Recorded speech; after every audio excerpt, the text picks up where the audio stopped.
Someone had been poisoning him every night. For a month straight, they'd been adding a drop at a time to his wine so that the king would die quietly in his sleep. And yesterday, they decided it was time. The dose would surely have worked, except that tonight, a completely different person awoke inside the dying king's body. The first thing he feels is suffocation. Not a scratchy throat, but a spasm when his body rings to breathe but cannot. His throat burns from the inside as if acid had been poured into it. He lunges upward, sits up in bed, and wheezes like a wounded animal. He clutches at the fabric, and his fingers feel like someone else's, slender, long, with manicured nails. He stares at them for 3 seconds and realizes these aren't his hands. Above his head is a burgundy canopy embroidered with golden coats of arms. It smells of incense and something metallic. Blood. His lips are wet. He runs the back of his hand over them, and a brown smudge remains on his skin. He spits. His mouth tastes of copper and bitter wormwood. Poison. Someone had poisoned the owner of this body, and they'd done it skillfully. The dose was calculated so that death would appear natural. The heart would simply have stopped in his sleep. But the heart is beating, because another man has awakened in this body. He catches his breath. His chest aches with every breath, but his lungs draw in air. He feels his neck. His pulse is fast, weak, but steady. He'll live. On the table is an empty cup with a greenish sediment. He brings it to his face and sniffs it. A sour smell with a hint of wormwood. This isn't an amateur's work. Whoever did this knew what they were doing. He sets the cup down and lowers his feet onto the stone floor. The cold stings his soles, and that's a good sign. Cold means his nerves are working. That means the body is alive. That means he can work. He stands up and his body sways. It's a young body. He can feel it in his joints, in the way his muscles move. About 20 years old. But he's emaciated, as if he hadn't slept in a month. His muscles are sluggish. His skin is gray. There's a fresh cut on his right wrist, thin and shallow. Not a suicide attempt. More likely, someone's hand twitched as they handed him the cup. He walks over to the mirror. A stranger stares back at him from the dull glass. A pale face, dark hair, heavy cheekbones, gray eyes in which the shadow of a hunted beast still lingers. He stares at that face. 10 seconds. 20. And then someone else's memory comes crashing down like an avalanche. A name. Caden Wolfhart, 20 years old, king of Walheim. 3 years on the throne since his father's death. Memories come in jagged fragments. The throne room, screams, a man on his knees, and Caden yelling for him to be taken away. Caden signs the execution order for the minister who dared to object in public. No evidence. A village in flames because the village head refused to pay the third log for the month. An old woman didn't make it out of the fire. Night. Caden drinks alone, his hands trembling. He slams his goblet on the table and screams into the void. This boy was afraid of everyone. The advisors who looked at him as if he were a blank slate, the wives who were smarter than him, even his own shadow. And he drowned out his fear with rage. In 3 years, he had turned the kingdom into a sinking ship. 2 skirmishes lost at the border. The treasury drained to the last drop. Peasants are gnawing on tree bark. His 2 political wives are openly discussing their escape. Neighbors are sharpening their teeth for the weakened crown. And now the gates, too. Flickering rifts from which creatures are crawling out. The first one opened a month ago in Einholt, and the kingdom is completely unprepared for this. Nathan closes his eyes. He exhales through his nose, an old habit before an assault. Inhale, exhale. Inhale. He opens his eyes.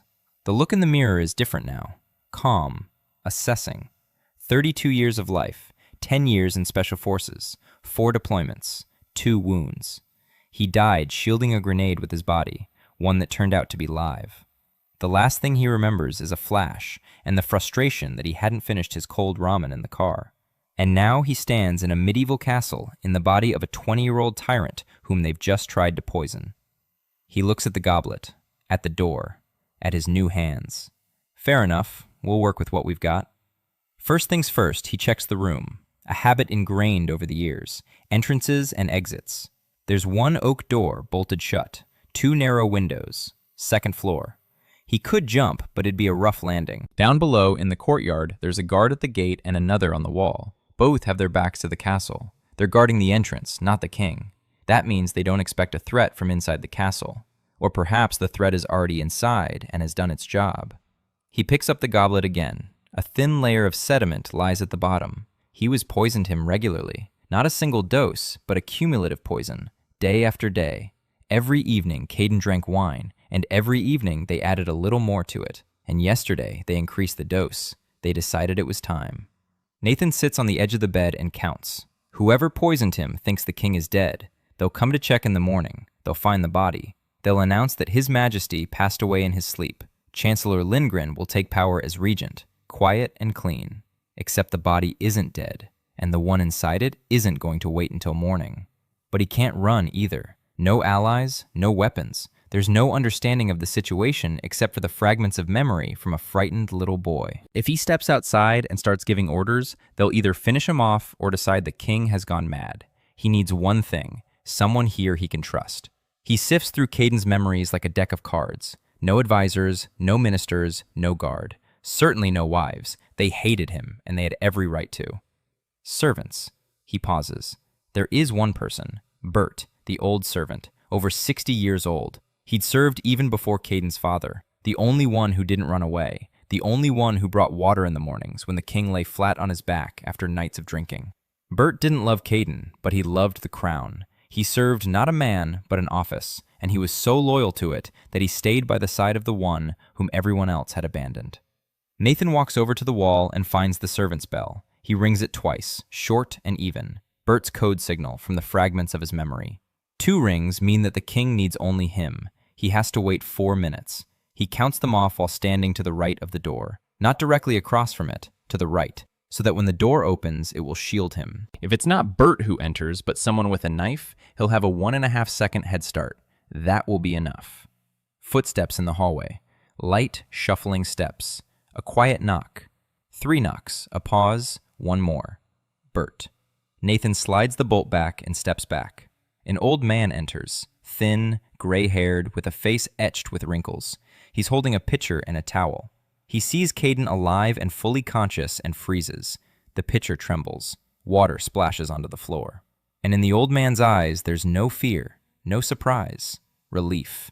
Bert knew. He knew about the poison. He didn't know who, but he knew the king was being poisoned, and he couldn't do anything about it because he was an old servant with no power. Every morning he came in here, expecting to see a corpse. But today, the corpse is standing there, looking at him with calm eyes. Nathan speaks softly. He needs clean water, a lot of it. The goblet must not be touched. It must be preserved. Until morning, no one must know that the king has woken up. Bert listens without interrupting. His hands stop trembling. He sets down the pitcher and asks one thing. Does His Majesty know who did this? Nathan shakes his head. Not yet, but he will find out. The old man straightens up. He squares his shoulders. He looks the king in the eyes, directly and firmly, and he says, he'll be here, whatever happens, just as he was under His Majesty's father and grandfather. And Nathan feels something shift inside him. He knows the value of loyalty, the kind that wasn't bought but remained of its own accord. This old man is the first person in the new world to take his side. Bert leaves. Nathan drinks all the water, 3 liters. The body craves fluids after the poison. Then he sits down on the floor and thinks systematically, just as he was taught. He's in the body of a king whom the entire country hates. That's bad. They tried to kill him, and the assassin thinks he succeeded. He can use that to his advantage. No army, no money, no allies. But there are rifts, fissures that no one here knows how to seal, and that's his chance. Solve this problem, and he'll become indispensable. And someone who's indispensable is harder to kill. The body is weak but young. He has a mana core. It's underdeveloped because Caden spent his time drinking instead of training. But it's there, and it can be brought up to speed. 3 months. That's how long it'll take to get this body into working condition. He knows how. He's done this with 18-year-old recruits who arrived as soft as dough, and 4 months later were running 10 kilometers at full speed. The difference is that those recruits weren't the kings of a crumbling country. A sound behind the wall. Footsteps. Someone is walking down the hallway past the door, slowing down, stopping. Nathan holds his breath. 10 seconds. 20. The footsteps move on. Someone was checking, wanted to make sure it was quiet behind the door, that the poison had taken effect. Nathan smirks slightly. They think he's dead. That's already an advantage. He lies down on the bed on top of the blanket, arms along his body, on his back, the same position he slept in for the last 10 years, ready to get up in a second. Strangers' faces surface from the depths. Liliana, white fingers clutching a book, eyes filled with nothing but weariness. Sorcha, red hair and a gaze that makes you want to look away. These are his wives. Not his, Caden's, political marriages. The northern princess and the southern duke's daughter. Both had endured 2 years by Caden's side, years that would have broken anyone. Both were ready to leave. Both were right. He had no intention of holding them back. Not now. Right now, the task is simpler. Just make it through until morning, then until evening, then until the end of the week. He falls asleep in 2 minutes, on command. The morning begins with a knock. 3 knocks, a pause, 1. Bert enters with a tray. Bread, water, a piece of boiled meat. Nathan hasn't eaten in over a day. He eats slowly and carefully. Then he asks questions. Who brought the wine last night? Bert says it was the junior cupbearer, Werner. The young man was hired 4 months ago on the recommendation of Chancellor Ringan. Nathan nods. On the Chancellor's recommendation. He makes a mental note. He asks what's happening in the castle right now. Servants are carrying water. The kitchen is preparing meals. The guard is changing shifts. No one knows yet that the king nearly died last night. Or perhaps those who are supposed to know are keeping quiet. Nathan stands by the window. Down below, it's a typical morning in the castle of a king whom everyone hates, from the cook to the chancellor. He counts the people, the distances, the exits, a habit that didn't die with his previous body. He turns to Bert and says he'll go out for dinner. Bert looks at him skeptically. The old Caden never went out before noon, and when he did, everyone would clear out of his path. But today is different. Nathan asks for simple clothes, not royal attire, training clothes, something he can move around in. Bert opens his mouth to object, then closes it and nods. He returns 10 minutes later with a linen shirt, dark pants, and low-heeled boots. Nathan gets dressed. He looks in the mirror. Caden's face is pale and gaunt, with dark circles under his eyes, but his gaze is different, and sooner or later, everyone will see it. He stepped out of the room exactly at noon. The castle corridor was long and cold. The stone walls were covered with tapestries bearing the Wolfheart coat of arms, a wolf on a blue field. Nathan walked, but Caden's body was uncooperative. His legs felt like cotton after the poisoning. His knees buckled with every step. He kept himself upright through sheer willpower. His back was straight. His shoulders were squared. His chin was raised. That's how people walk who are used to being watched. The first person he encountered was a servant carrying an armful of firewood, a boy of about 16. When he saw the king, he froze, and the firewood spilled onto the floor. The boy's eyes went wide. They were filled with fear, pure and simple, like that of a dog being beaten. Nathan walked past without slowing his pace, but he remembered. That fear was everywhere, in every glance, in every movement of the people he passed along the way. A maid by the staircase pressed herself against the wall and lowered her head. 2 guards at the turn stood at attention, frozen in place. The cook peeked out of the kitchen, saw him, and immediately slammed the door shut. Caden Wolfheart swept through his castle like a plague. People scattered as he approached. Nathan walked and counted. He wasn't counting people, but their reactions. The servants' fear was familiar. They had been afraid for a long time, constantly. The guards' fear was different, alert. They were afraid, yet they were watching. They were waiting for something, an order, a signal. Nathan took note of this and moved on. He went down into the courtyard. The sun hit his eyes, and he squinted. His body had grown unaccustomed to daylight. Caden had barely left his chambers in recent months. The castle courtyard was large, paved with rough gray stone. To the left was the stable, to the right were the guard barracks. Straight ahead were the gates to the lower courtyard, and beyond them, the city. Nathan stopped in the middle of the courtyard and slowly looked around. 36 people were going about their business. Grooms, servants, guards. Everyone froze when they saw the king. Silence fell over the courtyard like a heavy blanket. Nathan stood there, breathing. The morning air smelled of horse manure and smoke from the kitchen. Normal, living smells. He turned and walked toward the barracks. He needed to see the guard, to understand what he was dealing with.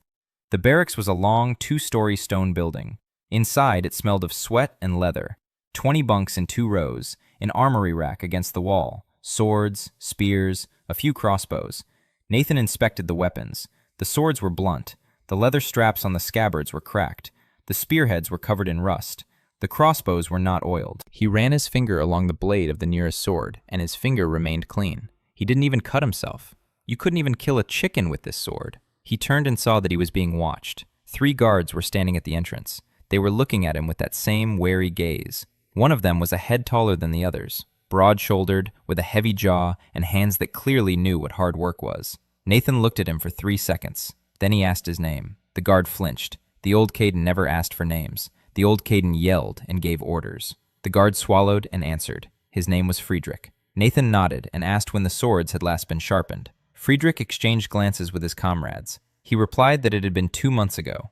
The armorer had left the castle after they stopped paying him. Nathan nodded again. He turned and walked out of the barracks without saying another word. He didn't give them a dressing down. He didn't yell or make threats. The old Caden used to yell, and people were afraid of him because of it, but nothing ever changed. Nathan knew a different way, to show that he had noticed. That was enough for now. He returned to the castle and found the small dining hall. Not the throne room, not the grand hall, just an ordinary room where those who lived in the castle ate. A long wooden table, benches, a window overlooking a wall. It was empty. Nathan sat down on a bench and waited. 10 minutes later, Bert appeared. Nathan told him he wanted to have lunch here, not in his own quarters, but here at the communal table. Bert gave him a long look, then left. The food arrived 20 minutes later, a simple meal, a root vegetable soup, stale bread, and a piece of salted pork. Nathan ate and thought about how the treasury was empty, which meant that everyone in the castle was getting this kind of food. He finished eating. He stood up. And at that moment, Liliana entered the hall, Caden's first wife, the northern princess. She stopped in the doorway when she saw him. Nathan saw how her face changed. First, surprise, then an instant, then a mask. A smooth, calm, expressionless face. The perfect defense of someone who had learned not to show emotion because any emotion could be used against him. She was beautiful. Nathan noted this as a fact. Light hair gathered into a simple bun. Her back was straight. Her gray eyes looked right through him. Her slender hands were clasped in front of her. She stood in the doorway and didn't come in. She was waiting. The old Caden, in such a situation, would either have ignored her or said something cruel. Fragments of memory flashed through his mind. Scenes at this very table when Caden, in front of the servants, had called her an icy doll in front of the servants. When he'd thrown a cup at her for daring to speak to the ambassador without his permission. Nathan stood there, looking at the woman who had lived through 2 years of hell. He didn't smile. A smile would have been a lie right now, and she would have known it. He didn't say anything kind because kind words from a man who had been a monster for 2 years sound like a trap. He said one sentence. He said he was sorry for everything that had happened and that it would never happen again. His voice was even, no strain, no drama, just a statement of fact, like a report to a commander. Liliana stood motionless. Her expression didn't change. Only her fingers clenched a little tighter. She didn't say anything in reply. She turned and walked out. Nathan remained standing there. He hadn't expected any other reaction. 2 years of hell aren't erased by a single sentence. He knew that. He'd seen people who'd been through captivity. He'd seen how long it took them to get back to normal. Months, years, sometimes never. Liliana had every right not to believe him. His task wasn't to convince her with words, but to prove himself through actions. Every day, millimeter by millimeter, without pressure. After lunch, Nathan returned to the courtyard. He needed to start rebuilding his body. He chose a spot by the north wall where there were the fewest people. He took off his outer shirt and was left in his undershirt. He started with the basics. Walking. Brisk walking around the courtyard along the wall. 100 steps in one direction, 100 in the other. Caden's body protested after the first 50. His legs were shaking. His heart was pounding. Sweat was streaming into his eyes. Nathan kept going. He knew his limits. Not the limits of this body, but the limits of how much strain he could place on an exhausted body that had just survived poisoning. A little. Just a little. But every day, a little more than the day before. 20 minutes later, he stopped and sat down against the wall. He was breathing heavily. His heart was pounding in his temples. He couldn't feel his legs. Sorsha was watching him from the second-floor window. He knew she was there. He'd seen the curtain move when he stepped out into the courtyard. The red-haired daughter of the Southern Duke, his second wife. The one from whom they'd taken her bow and her laughter. She was watching her husband, who had suddenly stepped out into the courtyard at 5 a.m. and started pacing along the wall like a madman. And she didn't understand what was happening. Nathan wasn't looking at her. He gave her no reason to think this was a performance for her. It wasn't a performance. It was work. The only kind of work he knew. Preparation. That evening, Bert brought news. Bad news. A report had come from the province of Einholt. The small gate had opened near the village of Ringan. A pack of creatures had emerged from the rift. Ash hounds, about 20 of them. Low-ranking creatures the size of a large dog. Fast. Pack hunters. Not the most terrifying threat imaginable, but for a defenseless village, it meant certain death. The local garrison, under the command of Knight Oswald, was preparing to set out in the morning. 18 knights against 20 hounds of ashes. According to local regulations, this meant a frontal assault in formation. Nathan listened and felt something familiar stirring inside him. Not anger, not excitement, a cold composure. The very same one that came over him before every operation. When the world narrows down to the task at hand and everything else falls away. 18 knights in a head-on charge against 20 pack predators. He'd seen scenarios like this before, a formation against a pack. The pack flanks the formation. The pack finds a weak spot. The pack bites in. Half the formation falls within the first 2 minutes, then panic, then flight, then the pack finishes off the fleeing. Classic. Oswald's knights were doomed, not because they were weak, but because they didn't know how to fight such enemies. They had been trained to fight people, formation against formation, wall against wall. The Hounds of Death didn't line up in formation or wait for a signal to attack. They were animals, intelligent, fast, ruthless animals, and you had to fight them differently. Nathan told Bert that he was leaving for Ringan in the morning. Bert looked at him as if he were crazy. The king hadn't left the castle in 3 months. The king took no interest in the affairs of the provinces. The king drank and yelled at the servants. And now the king says he's going to the rift with the monsters? Bert asked who His Majesty would be traveling with. Nathan replied that he would be going with 2 guards. Bert was silent for 10 seconds. Then he asked if His Majesty needed an entourage, a guard, a carriage. Nathan shook his head. 3 horses, 2 guards, just him. A light raid, a quick trip. Bert was silent for another 5 seconds. Then he nodded and went off to make preparations. Nathan went to bed early. His body ached from the day's exertions, and the food poisoning was still making itself felt with a dull headache. Before falling asleep, he lay on his back and went over everything he knew about the ash hounds in his mind. The information from Caden's memory was sparse. The boy wasn't interested in monsters. He knew they existed and that hunters dealt with them. That was all. But even from these fragments, Nathan managed to glean something useful. Ashhounds were pack predators. They hunted in groups. They used the scent of blood to track down their prey. They were fast, but not particularly tough. A single well-placed sword strike would kill a hound. The problem wasn't their strength, but their numbers and speed. 20 creatures attacking simultaneously from all sides. Formation would be useless against that. Something else was needed. Nathan closed his eyes and began to formulate a plan. The terrain. He didn't know the terrain around Ringan, so the first thing he'd do upon arrival was survey the area. The pack's behavior, when they slept, when they hunted, where they went after the hunt. He'd have to figure that out on the spot. Resources. What the village had, what could be used. He fell asleep putting his plan together, just as a soldier assembles an assault rifle, detail by detail, routinely and calmly. They set out at dawn. Nathan and the 2 guards Bert had selected the night before. The first was Heinrich, a silent, broad-shouldered man of about 35, with heavy hands and the blank expression of a professional who didn't care who he was guarding. The second was Thomas, younger, about 25, nervous, with quick eyes. Neither of them asked questions. They'd been ordered to escort the king, and they were carrying out that order. But Nathan saw them exchange glances when they thought he wasn't looking. The king who had risen before dawn. The king who had saddled his own horse. The king who had put on a hunting jacket instead of a ceremonial cloak. This didn't fit into their worldview. Nathan didn't explain. He mounted the horse, and Caden's body immediately reminded him that he didn't know how to ride. Or rather, Caden knew how. He remembered his riding lessons, but his body was so weakened that simply staying in the saddle required effort. After an hour's ride, Nathan's thighs and lower back were on fire. After 2 hours, he stopped feeling it because his entire body had turned into one solid lump of pain. He didn't show it. He kept his back straight, he looked ahead. Dee breathed steadily. 10 years of service had taught him one simple thing. Pain is information. Nothing more. You can take note of the information and keep going. The drive to Ringan took 6 hours. The province of Einholt was hilly terrain with sparse forests and rocky pastures. The village of Ringan stood in a valley between 2 hills, 100 houses, a barn, a well.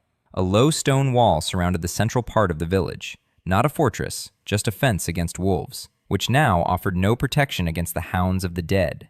As they approached the gate, Nathan saw Oswald's garrison. 18 knights had set up camp by the village's eastern wall. Tents, campfires, horses tied to posts. The knights sat by the fire, cleaning their weapons. The mood was somber. Nathan could see it in their faces. They knew they were going into battle against those beasts, and they knew that some of them would not return. They accepted this as a given, like the weather. Nathan dismounted and nearly fell. His legs refused to hold him up. Heinrich silently offered his shoulder. Nathan gently pushed him away and straightened up on his own. The pain in his muscles was so intense that he wanted to lie down and not get up for a whole day. He didn't lie down. He walked toward the camp. Oswald came out to meet him. Nathan saw him and realized something important. Oswald hated Caden. It was written on his face as clearly as if he were holding a sign. A gray-haired man of about 55, heavy-set, sturdy, a scar across his left eyebrow, the hands of a man who had wielded a sword since he was 14. He stood before the king and bowed exactly as much as protocol required, not a degree less. His eyes were cold. He asked to what he owed the honor of His Majesty's presence. His voice was even. Beneath that evenness lay contempt. Nathan knew why. Caden's memory reminded him. 2 years ago, Caden had sent Oswald's detachment to the border with Ostrom. 8 out of 20 men did not return. Caden had sent them because Oswald had dared to express doubt about one of the king's orders. It was not a military necessity. It was revenge.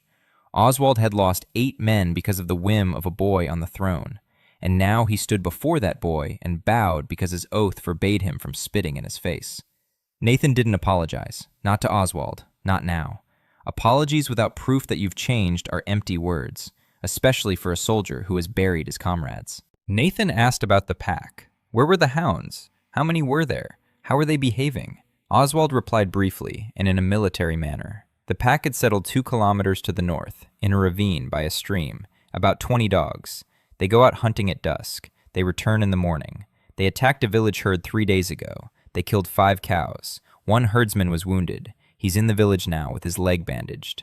Oswald planned to attack tomorrow at dawn, line up the knights, and meet the pack in an open field. Nathan listened and said nothing. Then he asked if he could take a look at the terrain. Oswald looked at him as if the king had asked if he could breathe, but he nodded. They set off together, Nathan and Oswald. Heinrich and Thomas followed behind. Nathan walked slowly, not because he was studying the terrain, but because his legs wouldn't carry him any faster. But he was studying the terrain as well. He always did. The terrain. The village of Ringan lay in a narrow valley. To the west was a hill overgrown with bushes. To the east was a rocky slope. To the north, the valley narrowed and ended at the forest. To the south, the road led off toward the highway. Between the barn on the eastern edge and the stone wall of the old cattle pen was a narrow passage, 5 meters wide, 200 meters long.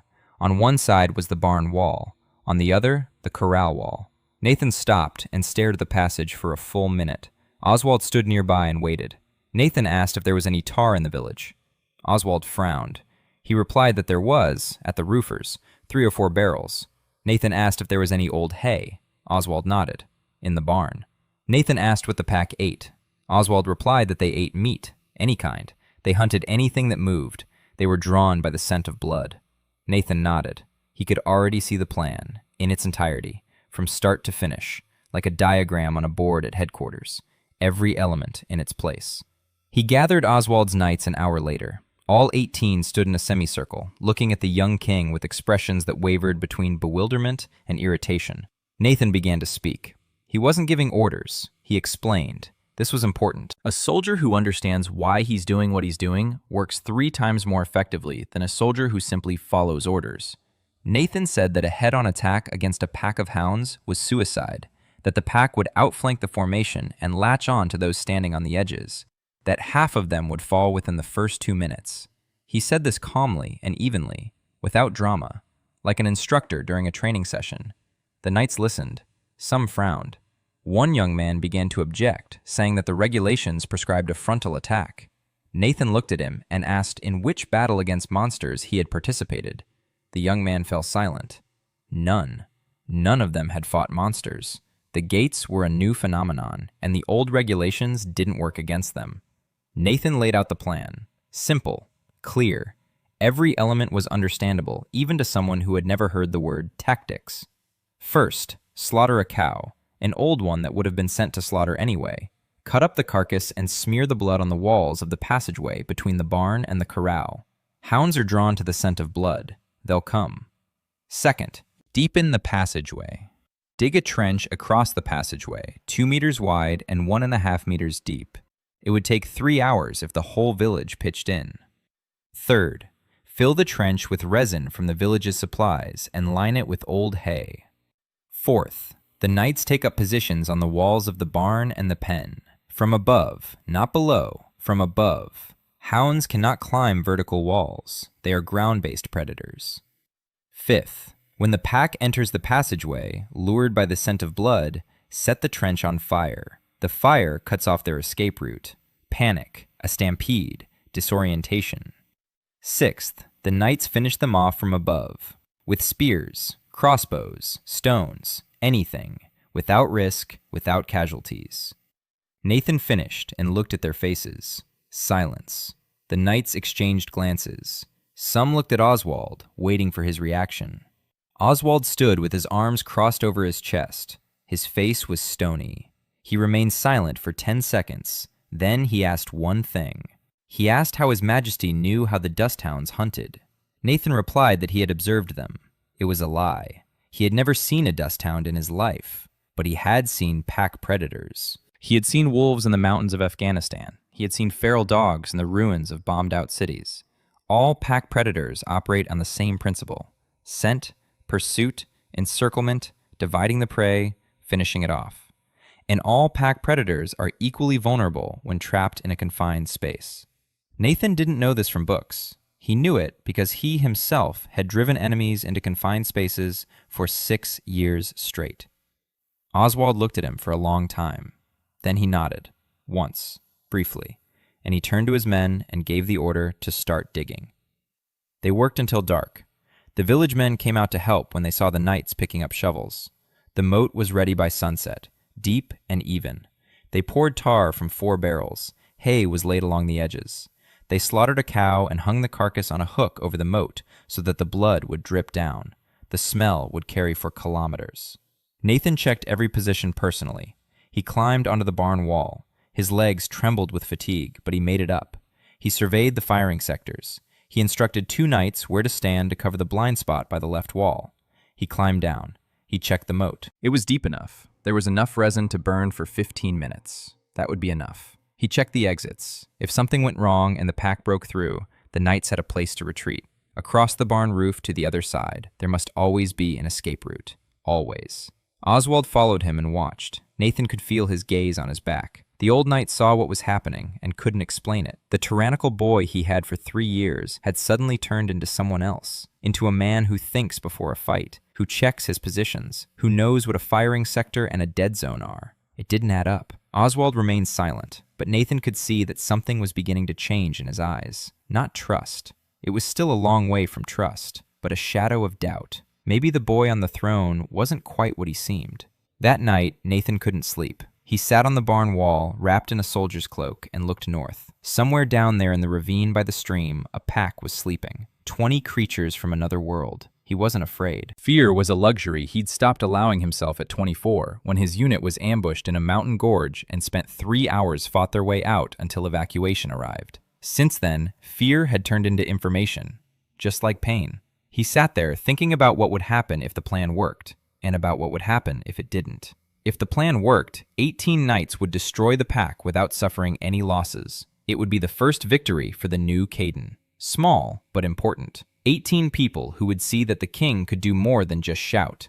18 people who would tell others about it. If the plan didn't work, Nathan looked at his hands. Thin, pale hands with manicured nails. If the plan didn't work, he would be the second to die. The first time, he died quickly. A flash, then darkness. The second time might not be so easy. A cold wind blew from the north. Nathan turned up the collar of his cloak and continued to wait. They arrived at dawn. Nathan heard them before he saw them. The quiet scrape of claws on stone, damp breath. The sound a pack makes as it approaches its prey. Not a roar, not a howl. The focused, raspy snorting of 20 creatures that had caught the scent of blood. Nathan stood on the barn wall and looked north. Shadows moved in the pre-dawn mist, low to the ground and swift, about the size of a large dog. Gray fur covered with something like short scales, long snouts with 3 rows of teeth, eyes dull and reddish. They weren't running in a pack, but in a scattered formation. 3 in front, scouts. The rest fanned out behind them. Nathan took note of this. Even among the creatures from the gate, there was a distinct tactic. The leader in front, flanking groups, the rear guard. The pack functioned as a single organism. The scent of blood from the hanging carcass drifted on the wind straight toward them. The 3 lead hounds slowed down at the entrance to the passage. Nathan saw them lift their snouts and sniff the air. Then one stepped forward, followed by a second, then a third. The pack trailed after them. The passage was narrow, 5 meters wide. The hounds entered one after another, jostling and snarling at each other. The scent of blood and fresh meat was driving them wild. They didn't look up. They didn't look at the walls. They looked only ahead, at the carcass hanging over the moat. Nathan counted. 5 had gone in, 10, 15, 3 more were crowding at the entrance. He waited. Patience, the most important quality in an ambush. Don't shoot first. Don't move until the target is squarely in the line of fire. 17, 18. The last 2 ran into the passageway, shoving each other. 20. Everyone was inside. Nathan raised his hand. Oswald stood on the opposite wall of the pen. He looked at Nathan and waited for the signal. Nathan lowered his hand.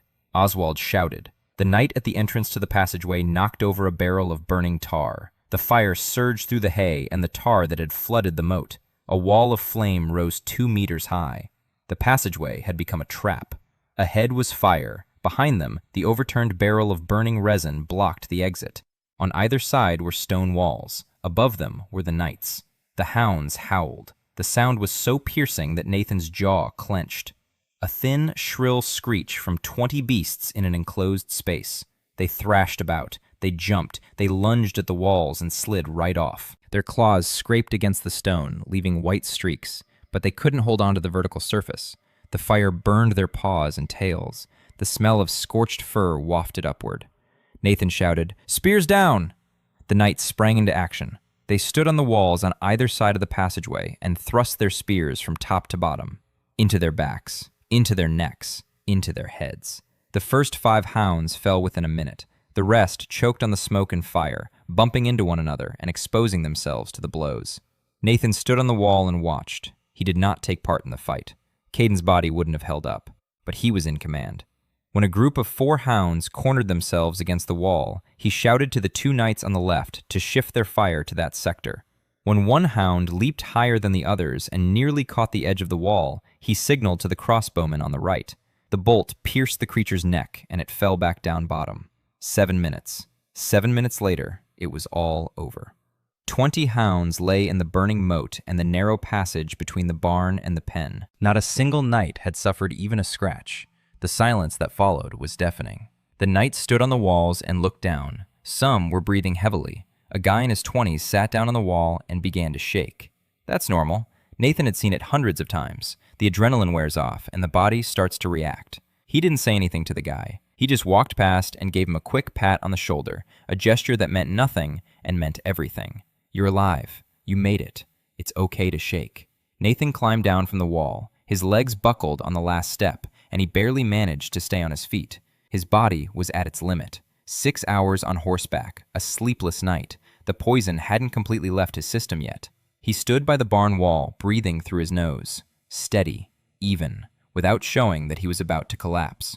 Oswald approached him. The old knight stood before him in silence. His face was different, not stony, not contemptuous. There was something there that Nathan had seen before, on the faces of soldiers who had seen combat for the first time under the command of an officer to whom they could entrust their lives. Not admiration, something deeper, the realization that this man knows what he's doing. Oswald remained silent for 10 seconds. Then he slowly dropped to one knee, not as in a ceremony, without affectation or posturing, just one knee on the ground and his head bowed. And Nathan realized it wasn't out of fear, not out of duty, not because the regulations required it. Oswald knelt because he wanted to, because he saw before him not a tyrannical boy, but a commander. Nathan placed a hand on his shoulder, the heavy, sturdy shoulder of an old soldier, and said one word, "Stand up."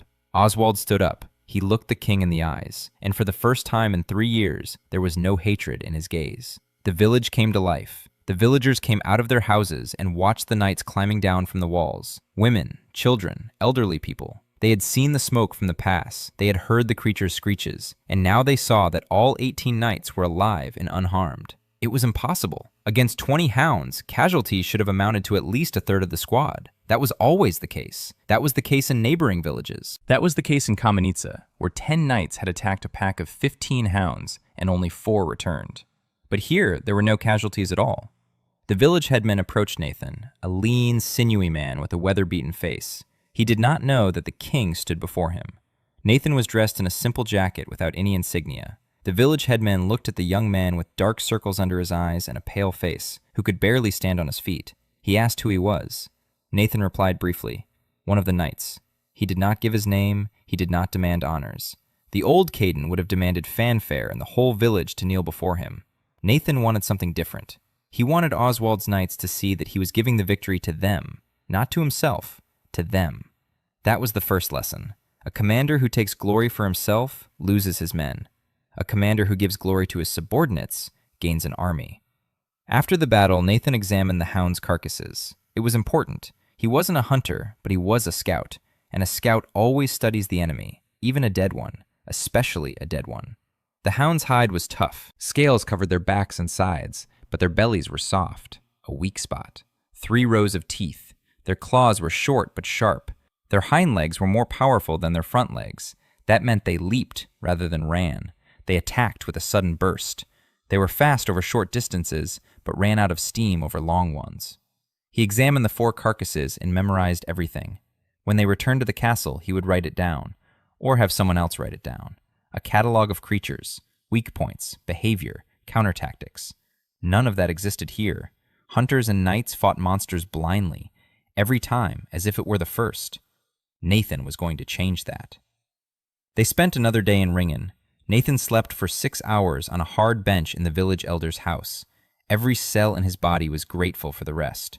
When he woke up, he went out into the courtyard and saw that Oswald's knights had gathered by the well. They were talking. Their voices were quiet but animated. Nathan caught snippets of their conversation. They were discussing the battle, and there was something in their voices that hadn't been there yesterday. Pride. They had won without suffering any losses, and they had done so because someone had shown them how. Nathan walked over to the well. The knights fell silent. Nathan drew some water and drank it. He looked at them, and he said they'd done a good job, simply, without fanfare, like a sergeant speaking to his platoon after a successful mission. One of the knights, the young one who'd been shaking against the wall after the battle, suddenly smiled, broadly and openly, like a man who, for the first time in his life, had been praised by a commander he respected. Nathan nodded at him and moved on. Little things, a smile, a nod, a hand on the shoulder, a word at the right moment. That's what builds loyalty, not orders and threats. The old Caden didn't understand that. Nathan understood it better than anyone. Before leaving, Nathan took Oswald aside. The 2 of them stood by the village wall. Nathan said he needed men, loyal men, men who knew how to wield a sword and think for themselves. He said he was willing to pay, not much because the treasury was empty, but honestly, and on time. Oswald listened. His face was unreadable. Nathan added that he wasn't giving orders. He was asking. Did Oswald and his men want to be part of what he was building? Or did they want to stay here? It was their choice. Oswald was silent for a long time. Then he asked what exactly the king was building. Nathan looked north, toward the edge of the forest, beyond which lay the gates from which the creatures were emerging. He said he was building an army capable of fighting whatever was coming from the rifts, not by the book, but with common sense. Oswald nodded, once, and said that his men would follow the king. Nathan didn't smile, but inside, something fell into place, like a cog in a machine. 18 men. That's not an army. It's a start. The ride back to the castle took the same 6 hours, but it was easier. His body was getting used to the saddle. The pain hadn't gone away, but he'd learned to work with it. Heinrich and Thomas rode alongside him. Both were silent, but the silence was different. There was no wariness in it. They'd seen the battle at Ringan. They'd seen how 20 beasts had fallen into the trap the king had devised. They'd seen how the knights emerged from the battle without a single scratch. They didn't understand how it had happened, but they knew that something important had taken place. Nathan rode along, lost in thought. 18 of Oswald's knights would arrive at the castle in a week. They would march on foot with the supply train. Nathan wasn't going to wait for them. He needed to return sooner, because every day he spent away from the castle was a day when those who were trying to kill him could act freely. He didn't know who was behind the poisoning. Caden's memory pointed to Chancellor Ringan, but Nathan didn't trust the memory of a frightened little boy. Caden suspected everyone and no one. His line was haphazard. Nathan would have to figure it out for himself. They arrived at the castle by evening. Nathan dismounted and, this time, managed to stay on his feet. A small victory. Bert met him at the door. The old man's face was tense. Nathan realized that something had happened. Bert said quietly, "Chancellor Ringan sent a man this morning. The man asked where the king was. Bert replied that his majesty was unwell and resting in his chambers. The man left. But he returned 3 hours later and asked again." Bert said once more that the king was resting. The man left, but this time, Bert noticed that he had stopped in the hallway and tried to peek into the room through a crack in the door. Nathan listened and nodded. The chancellor was nervous. The poison was supposed to have taken effect 3 days ago. The king was supposed to be dead. Instead, he had gone somewhere. Lindgren didn't know where or why, and that frightened him.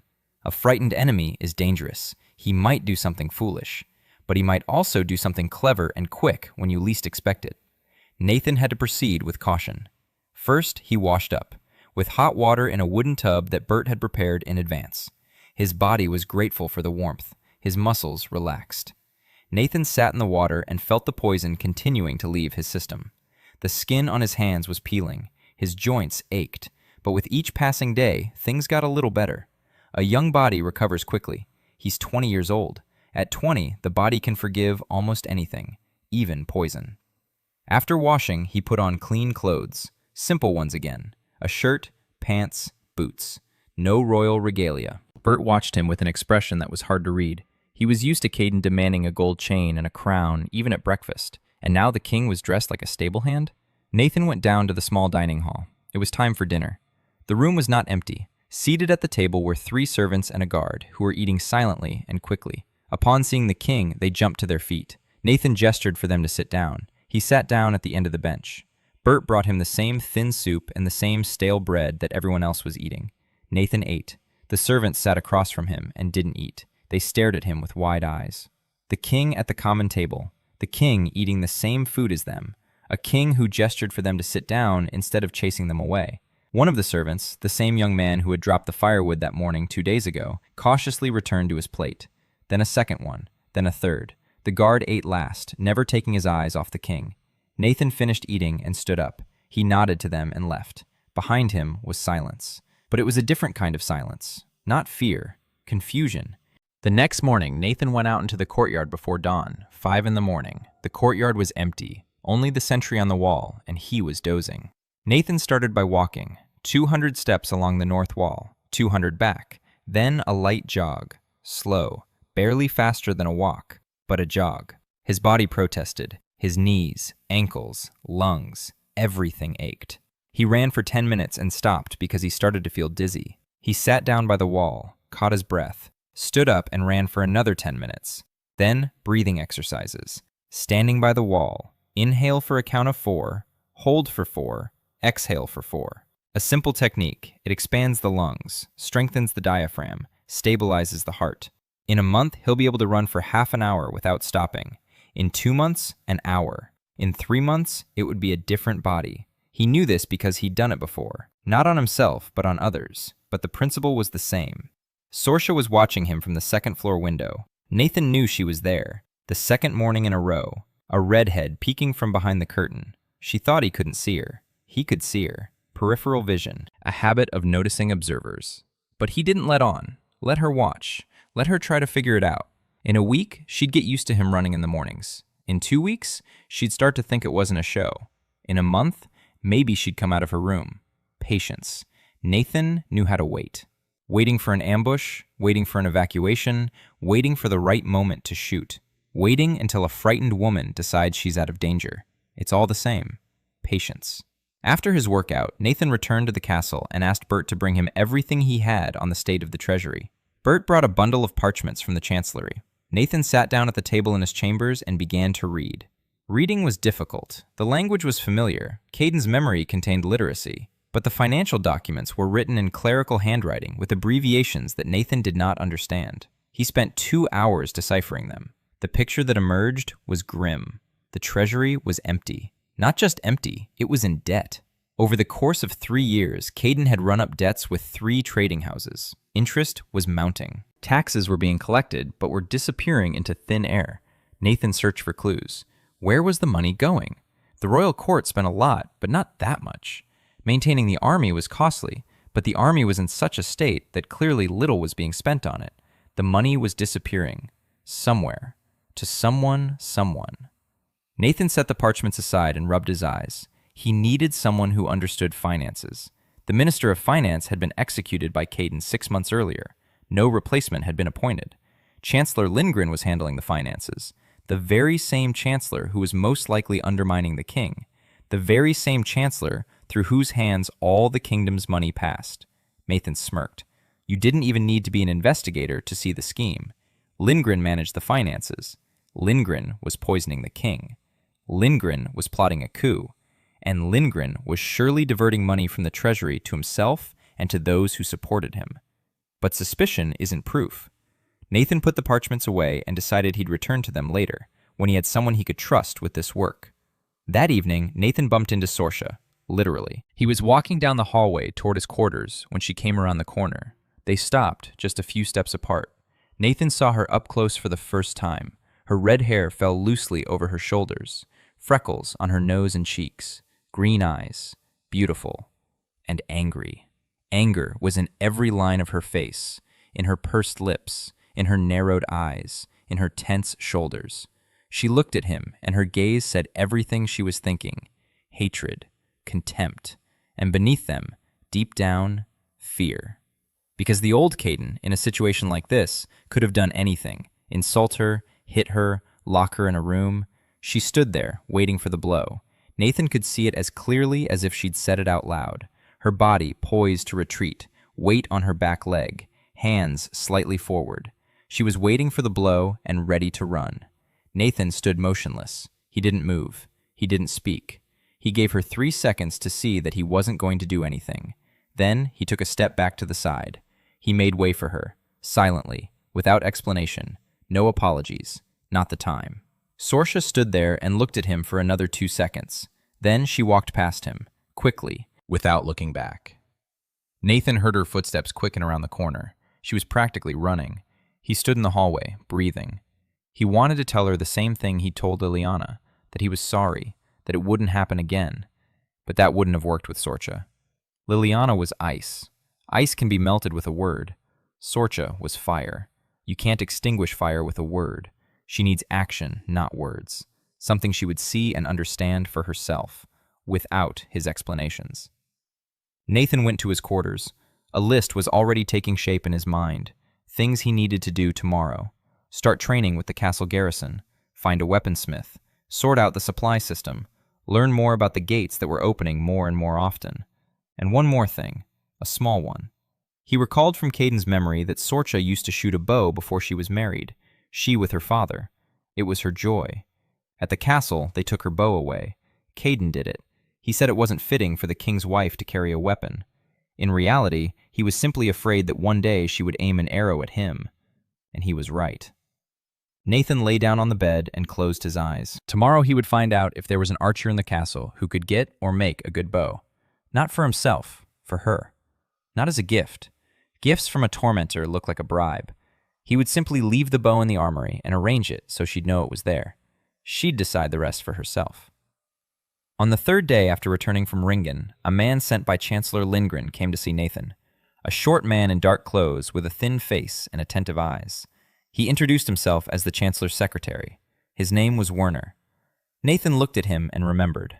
Werner, the very same junior cupbearer who had been hired 4 months ago on Lindgren's recommendation. The very same one who brought wine to the king's chambers every evening. Now he had come not with a jug, but with an invitation. Chancellor Ringan was inviting His Majesty to dinner, tomorrow evening, in the Chancellor's. Formally, it was an honor. The Chancellor was inviting the king to share a meal. Informally, it was a test. Ringan wanted to see Caden with his own eyes, to assess him, to understand what had happened. Why the king was alive, why he had traveled somewhere, why the servants were whispering that he had changed. Nathan accepted the invitation, Werner bowed and left. Nathan watched him go and thought. The chancellor was making his first move, an invitation to dinner, a private meeting. He wanted to look the king in the eye and decide what to do next. If he sees the old Caden, he'll relax and continue playing his game. If he sees something different, he'll speed things up. Nathan had to decide what to show. The old Caden? Weak, frightened, a drinker, so that Lindgren would relax and give him time. Or the new Caden, calm, collected, dangerous, so that Lindgren would get nervous and make a mistake. Both options had their pros and risks. Nathan thought for 3 minutes. Then he decided. He would show something in between. Neither the old Caden nor the new one. Just quiet, silent, unreadable. Let Lindgren guess. Uncertainty is a weapon. When the enemy doesn't understand what you're doing, he can't plan a response. He reacts. And whoever reacts is always one step behind. That evening, Nathan went out into the small dining room again. Liliana was at the table. She was sitting alone with a book. When she saw him, she didn't jump up or walk away. That was progress. Small, almost imperceptible. But Nathan noticed. He sat down at the other end of the table, far from her. Distance. A safe distance. She had to feel that she could leave at any moment and no one would stop her. Bert brought him dinner. Nathan ate in silence. Liliana read. They sat at the same table in silence, and it was the first peaceful moment between the king and his first wife in 2 years. Nathan finished eating. He stood up. He looked at Liliana. She didn't look up from her book, but the page hadn't turned at all while he was eating. She wasn't reading. She was watching. Nathan left the hall. In the hallway, he allowed himself a single second. He closed his eyes. He exhaled. A millimeter. 1 millimeter every day. There's no other way. Dinner with the chancellor was scheduled for 7 o'clock in the evening. Nathan prepared for it as if it were surgery. Not for battle, for reconnaissance. He had to enter the enemy's room and come out with information without giving anything of himself away. Bert helped him get dressed. Nathan chose simple, dark clothing. Not regal, not ragged. Somewhere in between. He didn't wear a crown. He didn't wear a chain. A hunting knife hung from his belt. An ordinary one. The knife. It couldn't really be called a weapon, but the very fact that the king had come to dinner with a knife on his belt would tell Lindgren something. It would tell him that Caden didn't feel safe. Or it would tell him that Caden wanted people to think that. Let him guess. The chancellor's quarters were in the west wing of the castle. Nathan walked down the hallway, counting his steps. A habit. 52 steps from his quarters to the turn. 38 from the turn to the staircase. 20 steps down. 64 steps down the lower corridor. He had memorized the route with his whole body. If he ever had to make a quick escape, he needed to know every corner and every door. 2 guards stood at the chancellor's door. Not the royal guard, Lindgren's personal guards. Nathan took note of that. The chancellor kept his own people in the king's castle, and no one found this strange, because under the previous Caden, the chancellor was the real power, while the king merely threw tantrums on the throne. The guards opened the doors. Nathan entered. The room was large. A fireplace, a long table set for 2, candles, wine in a crystal decanter. Chancellor Lindgren was standing by the fireplace and turned when Nathan entered. Nathan saw him, and the first thing he noticed were his eyes, kind, warm, with little wrinkles at the corners. The eyes of a man you want to trust, a man whom the entire capital trusted. His face was friendly, 60 years old, a well-groomed gray beard, expensive but understated clothing.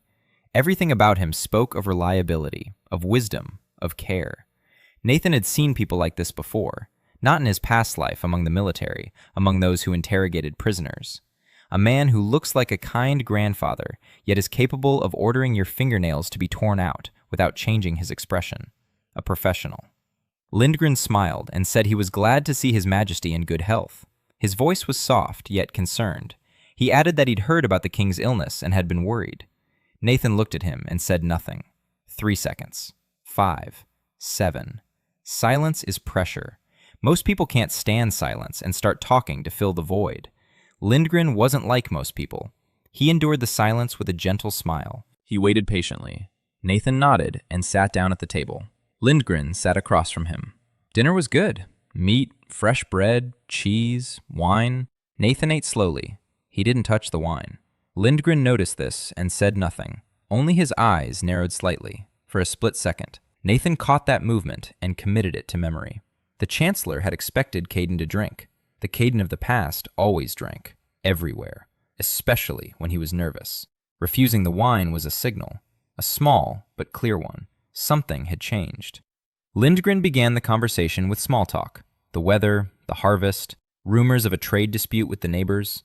Nathan answered briefly, yes, no, maybe.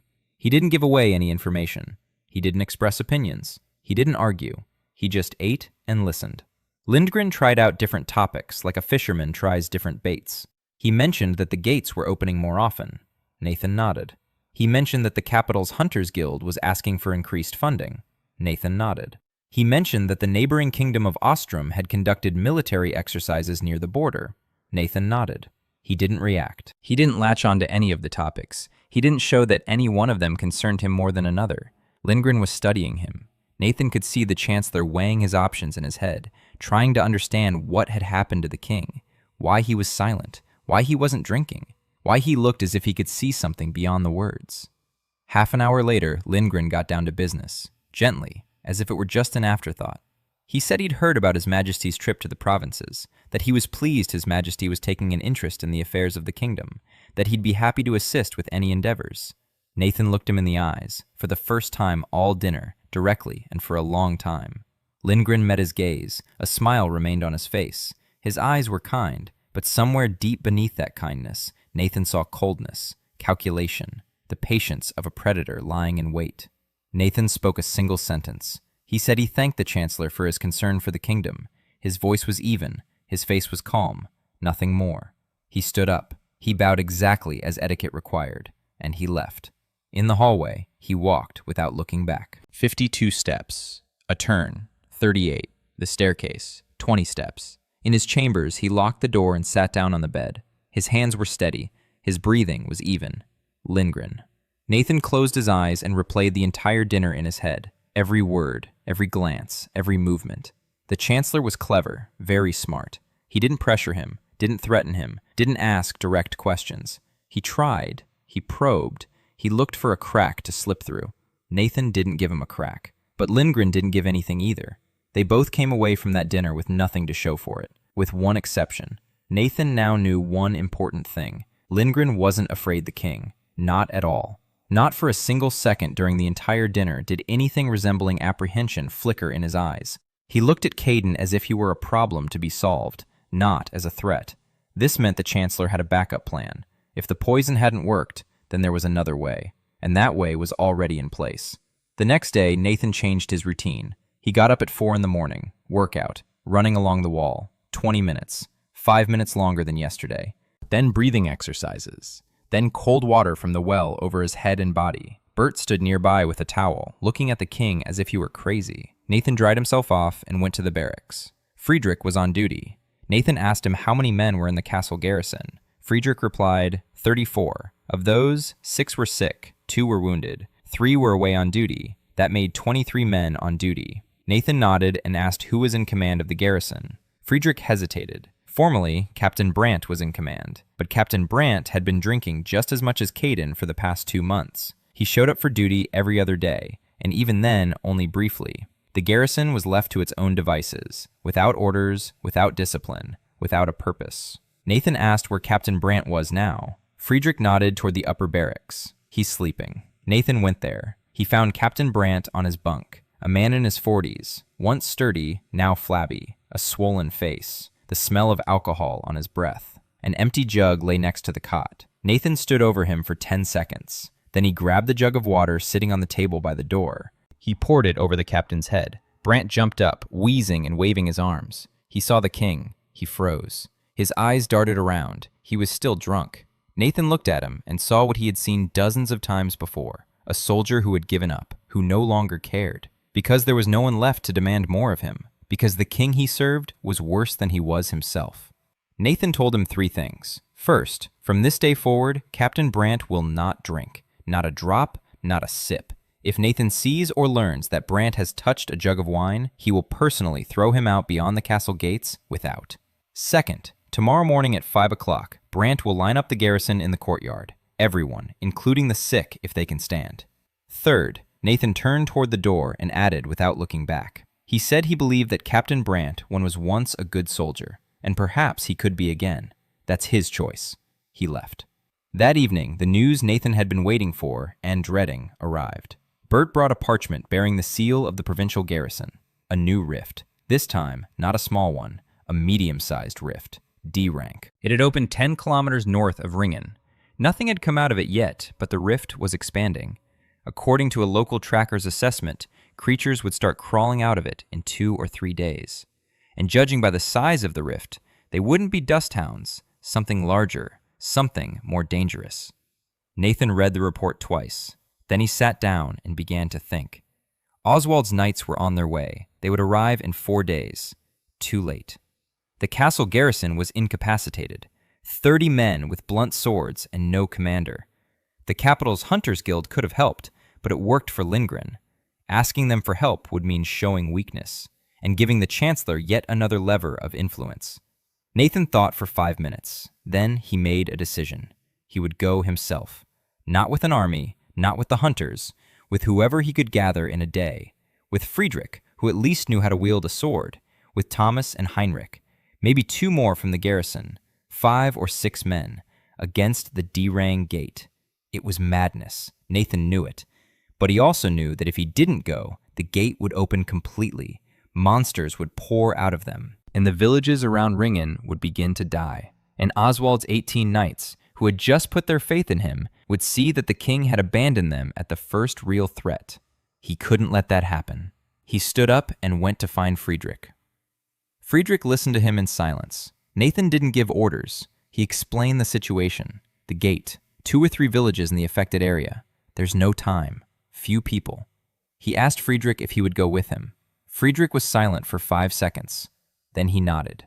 No questions. No conditions. Nathan looked at him and, for the first time, thought that this silent, broad-shouldered man could become something more than just a guard. Nathan found 3 more men, Thomas, Heinrich, and a young guard named Kurt, 22 years old. They set out at dawn, 6 on horseback. Nathan, Friedrich, Heinrich, Thomas, Kurt, and an unexpected addition. As they rode out through the castle gates, Rebecca Hawthorne came out to meet them, the commander of the night watch. A tall woman with a short haircut and a scar across her lip. She stood at the gate in full armor, with a sword at her belt and a crossbow on her back. Nathan reined in his horse and looked at her. Rebecca was looking at him, and there was something heavy in her eyes. She didn't love him. She hated Caden with such intensity that it was almost physically palpable. Nathan knew why. This information was stored in Caden's memory. Rebecca's brother, a young guard. Caden had sent him on a mission from which there was no return. Just like that. Because the boy hadn't bowed low enough to him. Rebecca's brother had died, and she had remained to serve in the castle, every day guarding the man she wanted to kill. Nathan looked at her, and she looked at him. 3 seconds. Then Rebecca said she was riding with them. She didn't ask. She declared it. Her voice was steady and cold.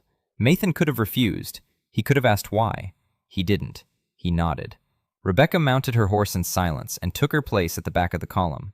Nathan rode off and didn't look back, but he knew why she was coming along. Not to help, to observe. She wanted to see who this man really was, the man who had suddenly stopped drinking and started running in the mornings, the man who had ridden to the gates instead of staying in the castle. Rebecca wanted to understand, and Nathan was going to give her an answer, not with words, with actions. The journey to Ringan took 6 hours. This was Nathan's 3rd time riding this road, and his body was starting to get used to the saddle. The pain hadn't gone away, but he'd learned to ignore it. In Ringan, they were met by Oswald. The old knight had arrived a day earlier with a 6-man advance party. The remaining 12 were a day's ride away. Oswald saw the king, and his expression changed. It wasn't surprise, it was something else. He hadn't expected the king to return, especially not so quickly. Especially not for the sake of the gates. Nathan dismounted and immediately asked about the fissure. Oswald told him. The gate had opened 10 kilometers to the north, in a rocky gorge near an old mine. The rift was larger than the one the hounds had emerged from, a shimmering fissure in the air, 3 meters high and 2 meters wide. A chill emanated from it, not an ordinary one, but something different. The air around the gate was covered with frost, even though it was late summer. Oswald's tracker approached the fissure 50 paces and said he'd heard sounds, a grinding noise, heavy footsteps. Something large was moving on the other side. Nathan gathered everyone, 13 people. 6 of his own and 7 of Oswald's, including Oswald himself. 13 men against a D-rank gate. Nathan began by asking a question. He asked who among them had seen D-rank creatures. Silence. No one. Everyone who had fought monsters had only fought dust hounds and small creatures from minor gates. D-rank was in a league of its own. Nathan nodded. He hadn't seen any either, but he knew one thing. The larger the opponent, the more predictable its movements. Small creatures were dangerous because of their numbers and speed. Large ones were dangerous because of their strength and durability. But large ones were slower, and large ones can't squeeze through narrow spaces. He unfolded a parchment on the ground with a hand-drawn map of the area, a gorge, a mine, the approaches. He explained what needed to be done. First, reconnaissance. Approach the gates, see what comes out of them, what size they are, how they move, how many there are. He would go himself, with Friedrich. The rest would wait at their positions. Oswald began to object. He said that the king had no place on a reconnaissance mission. Nathan looked at him calmly and said that they had 13 men and not a single hunter. That he was the only one who knew how to conduct reconnaissance without being detected, and that if he were to die, Oswald would take command. Oswald fell silent. Rebecca stood to the side and listened. Her face was unreadable. They set out an hour later, Nathan and Friedrich. They walked on foot. Nathan had insisted. Horses make noise. Horses smell. Horses get nervous near the gates. On foot, it's quieter. Slower, but quieter. Nathan walked and felt his body protesting. 10 kilometers on foot across rocky terrain for a body that 3 weeks ago could barely get out of bed after being poisoned. His legs were burning. His lungs were tightening. But he kept walking, with an even, measured stride, as if on a march. Friedrich walked beside him and said nothing. 3 hours later, they had reached their destination. Nathan saw the gateway, a shimmering vertical slit in the air, like a crack in a pane of glass, with a faint bluish glow along its edges. The air around them was cold, frost on the rocks. Nathan and Friedrich took cover behind boulders 200 meters from the fissure. Nathan lay there and watched, for 2 hours, without moving. Friedrich was beside him, not moving either. Half an hour later, something emerged from the gateway. A head. Nathan saw it clearly in the evening light. Dark, bumpy, the size of a barrel, 2 dull eyes, a wide mouth without lips. The creature poked its head out waist-deep and froze. It was sniffing the air. Then it pulled back in. Nathan waited. 20 minutes later, it poked its head out again. This time it emerged fully. Nathan took stock. 3 meters tall, about 2 meters wide at the shoulders, a massive body covered in thick, bumpy skin, 4 paws. The hind legs were more powerful than the front ones. The tail was short and thick. It moved slowly, heavily. Every step crushed the stones beneath its paws. It stood by the gate and looked around. Then it slowly trudged toward the gorge. 10 minutes later, a second one emerged from the gate, the same as the first. Then a third. Nathan kept count. In 2 hours, 5 creatures emerged, all identical, all moving in the same direction, toward the gorge, toward the water. They were looking for a watering hole. Nathan memorized everything: size, speed, direction, thickness of the skin. He saw that the belly was lighter in color than the back and seemed thinner. A weak spot, like a hound's, the belly. Small eyes, so their vision is poor. They rely on their sense of smell, like hounds, but slower, so it's a different kind of trap. Not a pen, a pit, or a cliff. They returned to the squad by nightfall. Nathan could barely stand on his feet. 20 kilometers on foot in a single day. Caden's body was at its limit. He sat down by the campfire and recounted what he had seen. 5 creatures, large, slow, thick hide, a weak spot on the belly, poor eyesight. They track by scent. Oswald listened, and his face grew somber. 5 D-rank creatures, 13 men without hunters. That was very bad. Nathan thought all night long. He sat by the dying campfire and drew on the ground with a stick. Diagrams, options.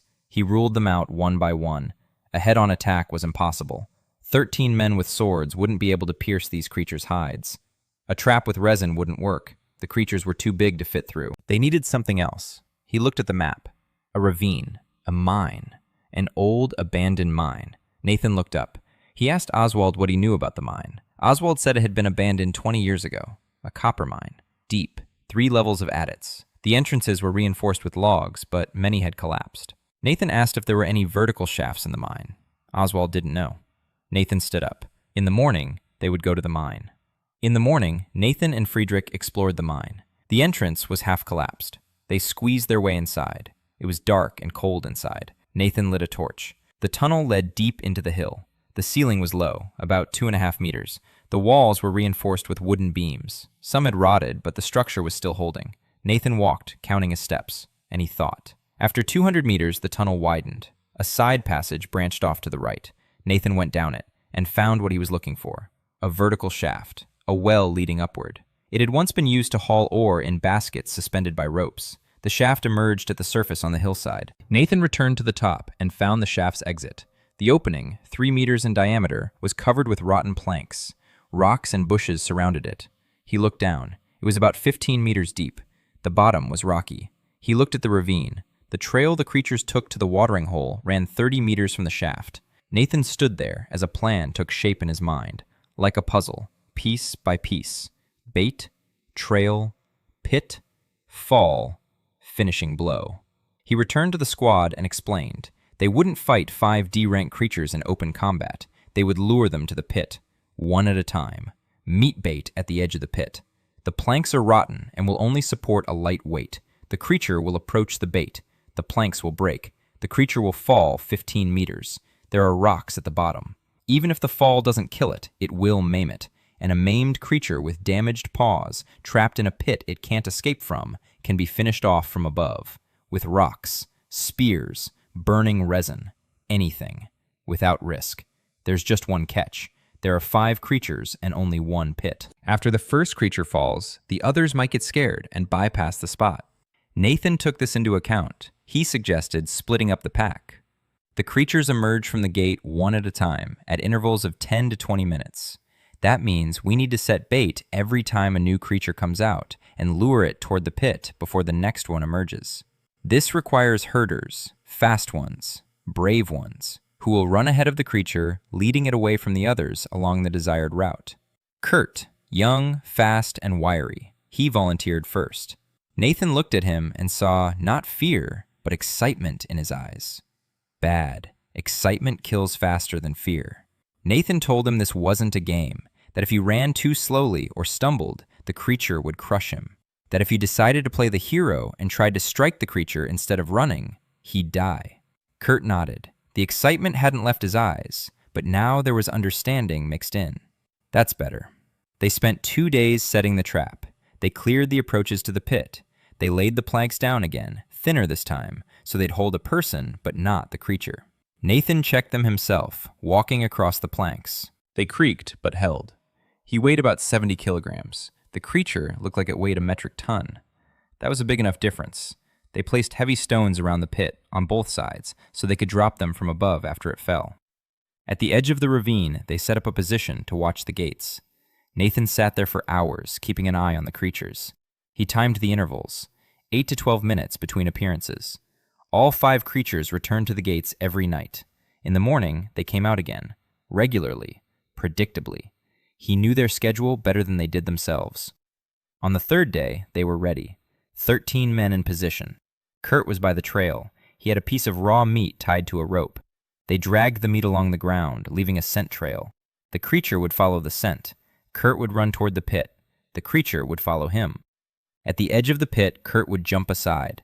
The creature would go for the scent. The planks would break. The creature would fall. A simple plan, like all good plans. The first creature emerged from the gate at 6 in the morning, slowly, heavily. It tilted its head. It took a deep breath. It walked along the trail. Kurt began. He dragged the meat along the ground, moving toward the pit. The creature caught the scent. It turned. It picked up speed. Nathan stood on the hill and watched. His heart was calm. His hands didn't tremble. He saw Kurt running. He saw the creature speeding up. He saw the distance between them, shrinking. 20 meters. 15. Kurt was running well, fast, steady. He didn't look back. Nathan had told him not to look back. If you look back, you'll lose a second. A second is a life. Kurt ran up to the pit. He jumped to the left. He rolled down the rocks. The creature kept going straight, across the planks. The planks held for half a second, then a crack, loud as a gunshot. The planks broke, and the creature fell through. A dull thud below. A roar. The walls of the shaft shook. Nathan ran to the edge and looked down. The creature was lying at the bottom. One of its front paws was twisted at an unnatural angle. It was trying to get up, but couldn't. It roared. It thrashed against the walls. Nathan shouted, "Rocks!" The knights began dropping rocks from above, the yellow boulders they'd been hauling down to the shaft for 2 days, stone by stone. The creature howled and thrashed. Then it stopped. The first one of 5. Nathan turned to Kurt. The boy was sitting on the rocks, breathing heavily. His knee was scraped. His hands were covered in mud. His eyes were burning. Nathan walked over and held out his hand. Kurt grabbed it and stood up. Nathan told him he'd run well. Kurt smiled. Nathan added that now they needed to quickly seal the pit again. The next creature would emerge in 10 minutes. They destroyed the second creature the same way. They sealed the pit with fresh planks. They laid out the meat. Kurt ran off again. The second creature was slower than the first, heavier. It fell deeper into the pit, and the roar from the pit was louder. The rocks finished it off in 3 minutes. The third creature turned out to be a problem. It emerged from the gate earlier than Nathan had expected, 4 minutes earlier. The pit wasn't ready yet. The planks hadn't been laid. Nathan saw the creature on the trail and had 2 minutes. He shouted at Friedrich and Heinrich to lay the planks. He grabbed a piece of meat himself and ran toward the trail. He ran, on legs that had barely held him up 3 weeks ago. His body howled in pain. His lungs were on fire. But he ran, because if the creature passed the pit before it was ready, it would head for the gorge, to the watering hole, and from the watering hole, it was 1.5 kilometers to Ringan. Nathan ran, dragging the meat behind him along the ground. The creature caught the scent. It turned. It followed him. Nathan didn't look back. He could hear it, heavy footsteps behind him. Closer, closer. The ground shook with every step. He reached the pit. Friedrich and Heinrich were still laying the last planks. Nathan shouted for them to get out of the way. They jumped aside. Nathan threw the meat onto the planks and jumped himself. To the side. He rolled down the rocks. He scraped his shoulder. The creature stepped onto the planks. A crack, a roar, a thud. Nathan lay on the rocks and stared at the sky. His heart was pounding so hard it felt like it was about to burst through his ribs. Every muscle in his body was trembling. He closed his eyes for 3 seconds. Then he stood up. The third one. They took the fourth one cleanly. Kurt returned to his position. The pit had been prepared in advance. Everything went according to plan. The fourth creature fell and didn't get up again. The impact with the rocks had broken its spine. That left the fifth, and the fifth turned out to be different. It emerged from the gate but didn't follow the trail. It stopped. It tilted its head and turned in the other direction. Not toward the watering hole, not toward the bait, toward the forest. Nathan stood on the hill and watched. The fifth creature was larger than the others, 1/2 meter taller, broader in the shoulders. Its skin was darker. It didn't move like the others, more cautiously. It sensed that something was wrong. 4 of its kind had left and not returned, and the scent of blood wasn't coming from prey, but from a trap. It realized this. Nathan cursed under his breath. Intelligence. He hadn't accounted for the possibility that among the creatures there might be one smarter than the rest. A leader, an alpha, the one that had survived longer than the others because it thought before it moved. The fifth creature had fled into the forest. Nathan gathered his team, 13 people around the campfire. Their faces were serious. 4 out of 5 was a good result, but the fifth was still at large, bigger, smarter. And now she knew this place was dangerous. She wouldn't go to the pit. She wouldn't take the trail. She would hunt on her own. What? Who? Nathan wondered. The creature had headed for the woods. Beyond the woods lay the villages, Ringan, Ostfeld, Brunau. 3 villages, hundreds of people. Nathan looked at his men, 13 of them, tired, dirty, but alive. 4 creatures with no casualties. That was more than anyone could have expected. He could stop, send word to Oswald, wait for reinforcements. That would have been sensible. But the creature was in the forest, and with every passing hour, it was moving closer to the villages. Nathan made his decision. They would go after it. Not all of them. 5. Nathan, Friedrich, Kurt, Rebecca, and Oswald. The remaining 8 would stay at the gates, to make sure nothing else got out. They entered the forest an hour later. The creature was leaving tracks, paw prints in the soft earth and broken branches at a height of 3 meters. Nathan led the way, reading the tracks. Not like a hunter, like a scout. Direction, speed, stops. The creature was moving southwest, toward Ringan. It was moving slowly, stopping, sniffing around, looking for food. Nathan and his group walked parallel to the tracks. Not on the tracks, parallel to them, 100 meters to the left. The wind was blowing from the west. Their scent was carried away from the creature. Basic rules of pursuit. Don't follow the target, stay alongside it. 2 hours later, they found the creature. It was standing in a clearing, eating. Nathan lay behind a fallen tree 100 meters away and watched. The creature had found a deer, or what was left of it. It was eating and preoccupied. Nathan assessed the situation. No pit here, no trap, no hole. Just the forest and 5 men with swords against a 3-meter-tall creature with skin that those swords couldn't pierce. They wouldn't pierce it from above. The hide on its back and sides was too thick. But its belly. Nathan saw that when the creature bent over its food, its belly almost touched the ground. Light, thin skin, unprotected. If they could get underneath it. If they struck while it was bent over. Nathan looked at the knife on his belt. A hunting knife. Blunt. Useless. He looked at Friedrich's sword, an ordinary steel sword, not the sharpest, but long and heavy. If he drove it into the creature's belly from the bottom up with enough force, if he knew where to strike, if the creature stayed still for at least 3 seconds. Nathan closed his eyes. 3 seconds. In his past life, 3 seconds was an eternity, enough time to enter a room, identify targets, open fire, take cover. 3 seconds. He opened his eyes and began to explain the plan. Rebecca would approach from the right, Friedrich from the left, both with swords. Their job wasn't to attack. Their job was to make noise, to attract the creature's attention, to make it turn its head. Kurt would stand behind them with the crossbow, the only long-range weapon. His job was to shoot it in the eye, not to kill it, to blind it, to disorient it. And Nathan. Nathan was lying under the bushes 10 meters away from the creature, with Oswald's sword, heavy, well-sharpened. Oswald had handed it to him without a word. Nathan lay on the ground and waited. The creature was eating. Rebecca and Friedrich began. The crack of branches to the right, the clang of metal to the left. The creature raised its head. It turned to the right. Rebecca was standing behind a tree, striking the trunk with her sword. The creature growled. It turned toward her, leaned forward. Its belly was exposed. Kurt fired. The bolt struck the creature in the left eye. It roared. It shook its head. It lost its bearings for a second. Nathan lunged forward, from under the bushes, across the ground. He slid under the creature. Its belly was right above him, pale, soft. He struck, with both hands, from the bottom up. The sword went in up to the hilt.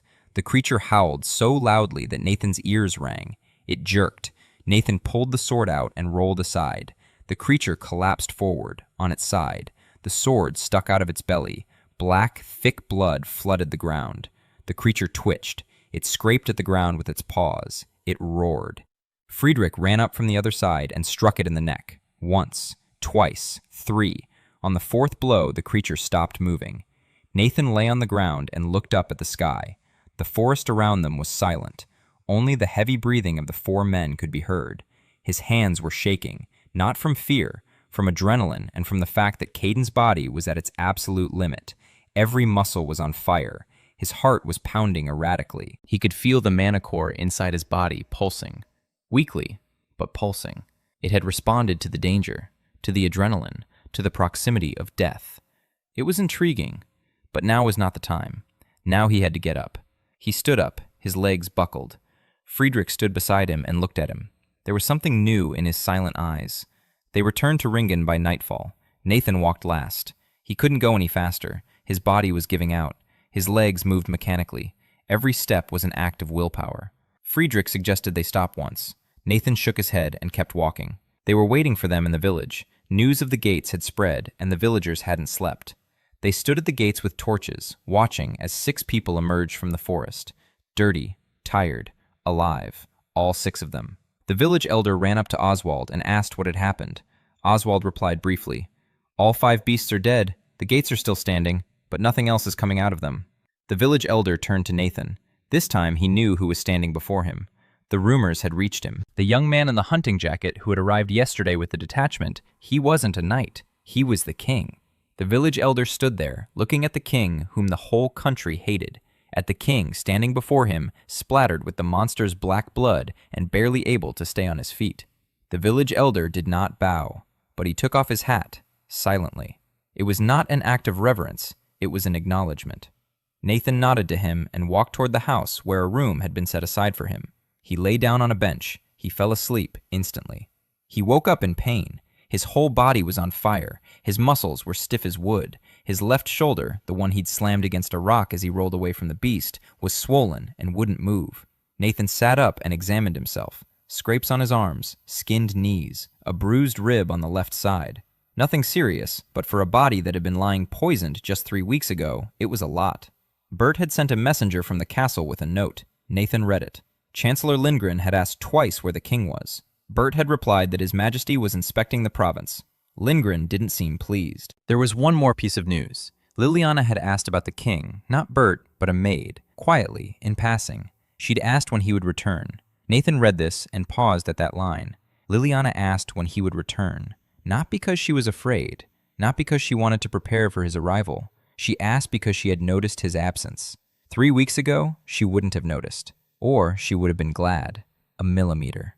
Nathan spent 2 more days in Ringan. His body demanded rest, and he gave it rest, but not idly. He used that time.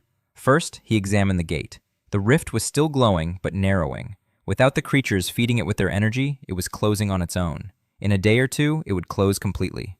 Nathan stood before the flickering slit in the air and thought. A D rank, 5 creatures, 13 people, and a trap.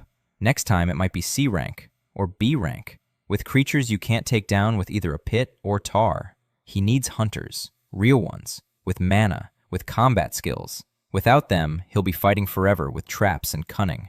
That'll be enough against D rank. It won't be enough against anything serious. Second, he spoke with Oswald. A long conversation by the campfire at night. Nathan asked him about the state of the province. Oswald told him. Einholt was the poorest province in Valtheim. The peasants barely scraped by. The roads were in ruins. The bridges had collapsed. Taxes were collected, but nothing was given back. No money for road repairs. No men for defense. No grain for sowing. The province was slowly dying, and the gates were just the final nail in the coffin. Nathan listened and took it all in. Einholt, the poorest province, the most forgotten, and therefore the most suitable. Here he could start from scratch. Here there were no nobles to get in the way, no guilds to demand a cut. There were only peasants in need of protection and knights ready to serve. Nathan thought of Einholt as a testing ground, a place where he would build a model. If the model worked, he would scale it up to the entire kingdom. If not, he would find out why before the mistake turned into a catastrophe. Third, Rebecca. Nathan hadn't sought a conversation with her. She came on her own. On the second evening, Nathan was sitting by the wall of the house, sharpening a knife. Rebecca sat down next to him, silently. She sat there for 5 minutes. Then she spoke. She asked why he had gone under that creature. Her voice was even, emotionless. Just a question. Nathan replied that there was no one else. She was silent for a moment. Then she said that the old Caden would have sent someone. Nathan nodded. Yes, the old Caden would have. Rebecca turned her head and looked at him. For a long time. Her eyes were dark, and there was something heavy in them, something that had been building up for 2 years. She said her brother's name was Marcus, that he was 23, that he wanted to become a knight, that Caden had sent him to the outpost at the pass, knowing that Ostrom would attack in 2 days. Marcus had died within the first hour. Nathan listened. He didn't interrupt. He didn't look away. When she finished, he was silent for 10 seconds. Then he said he knew, that Caden's memory contained this, that he wouldn't apologize with words because words were cheap, that Marcus deserved a better commander, and that if Rebecca wanted to hit him, she should go ahead. He wouldn't defend himself. Rebecca sat motionless. Her hands rested on her knees. Her right hand twitched slightly. Nathan saw it. She wanted to hit him. She'd wanted to for 2 years, every single day, every night standing guard at the door of the man who had killed her brother. And now he was sitting right there, unguarded, telling her to hit him. Rebecca didn't hit him. She stood up, silently, turned around, took 3 steps, stopped. Without looking back, she said she would go with him to the castle, and she left. Nathan sat against the wall and watched her go. Not relief, not victory, a beginning, a long, difficult beginning. On the way back to the castle, they were joined by 12 of Oswald's knights, the entire detachment, 18 knights plus Nathan's 7, 25 men. A small detachment by the kingdom's standards, an army by Nathan's standards from 3 weeks ago when he had only Bert. They rode in a column along the highway, Nathan in the lead, behind him Oswald and Friedrich, then the knights. Rebecca brought up the rear. Nathan rode along, thinking about what awaited him at the castle. Lindgren, finances, the conspiracy, wives, the gates that would open again. There were more problems than people, but now he had people. Not many, but he had them. And each of them followed him, not out of fear, but because they saw what he was doing, because they believed, not in him, but in what he was doing. The difference was enormous. Faith in words comes to an end quickly. Faith in deeds endures. The castle appeared on the horizon toward evening, gray walls against the backdrop of the sunset sky. Nathan looked at it and felt something strange. Not attachment, not home, a sense of mission. This was his area of responsibility. These walls, these people behind the walls, those who hate him and those who are beginning to have doubts, they are all his responsibility. Not because he wanted it, not because he deserved it, because he is here, because he can, and because there's no one else. Guards stood at the castle gates. Upon seeing the column of 25 horsemen, they exchanged glances. Then one ran inside to report. Nathan rode into the courtyard and dismounted. Bert was standing by the door. His face was calm, but his eyes told a different story. Something had happened while Nathan was away. Nathan approached him. Bert leaned in and whispered. Chancellor Lindgren had convened a council tomorrow morning, without the king's invitation. Counselors and commanders of the capital's garrison. One issue, the king's ability to govern the state. Nathan listened and nodded. Lindgren is moving faster, just as Nathan had expected. The chancellor saw that the poison hadn't worked. He saw that the king was traveling somewhere. He saw that people were gathering around the king, and he decided to act while he still could. A council without the king, a discussion of the monarch's capacity to govern. The next step is a vote on a regency, then removal from office, then a quiet death in a locked room. Nathan knew this scheme, not from this world, from his own. Coups work the same way everywhere. First, legitimacy, then power, then elimination. Nathan turned and looked out at the courtyard. 25 knights were dismounting and leading their horses away, his men. Nathan looked at Bert and said he would attend this council. Bert opened his mouth and closed it again. Nathan added that he would go alone, without guards, without weapons. Bert turned pale. Nathan placed a hand on his shoulder and said everything would be all right. Then he went to his chambers. He needed to wash up, to eat. The council had gathered in the small throne room. Nathan arrived 5 minutes before it began. Alone, without his crown, without his cloak, wearing the same simple dark clothes. He opened the doors and entered. 7 people sat at the table. Chancellor Lindgren presided. To his right was General Witter, commander of the capital's garrison, a heavy-set man with a red face and small eyes. Next were 3 counselors, Lord Haldim, Lord Montrose, and Lord Fessenden. The old aristocracy, people who believed that the kingdom belonged to them by right of blood. 2 more, a representative of the capital's Hunters Guild, a young man with a smug expression named Gregor, and Treasurer Mers, a gaunt man with shifty eyes, who had taken the post following the execution of the previous finance minister. He'd been appointed on Lindgren's recommendation, just like Werner, and just like half the people in this castle. Nathan walked in, and everyone fell silent. Lindgren froze with the goblet to his lips. General Witter frowned. The advisors exchanged glances. Gregor from the guild smirked. Treasurer Mers turned pale. Nathan took it all in within 2 seconds. He read the room just as a scout reads a battlefield. Lindgren is surprised, but in control. Witter is irritated. He didn't expect the king to come. The advisors are frightened. They don't know whose side they'll end up on. Gregor is brazen. He considers himself safe because the guild has his back. Mertz is a coward. He knows that if the king starts digging into the finances, he'll be the first to fall. Nathan walked over to the table. He didn't sit down. He stood there at the end of the table, opposite Lindgren, in silence. Lindgren was the first to speak. He said that the council was pleased to see His Majesty, that they were discussing current matters of governance, that His Majesty was welcome to join them if he wished. His voice was soft, kind wrinkles around his eyes, the perfect mask of a caring elder.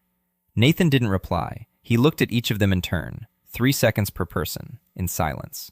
Witter was the first to look away. Haldin was second. Montrose was third.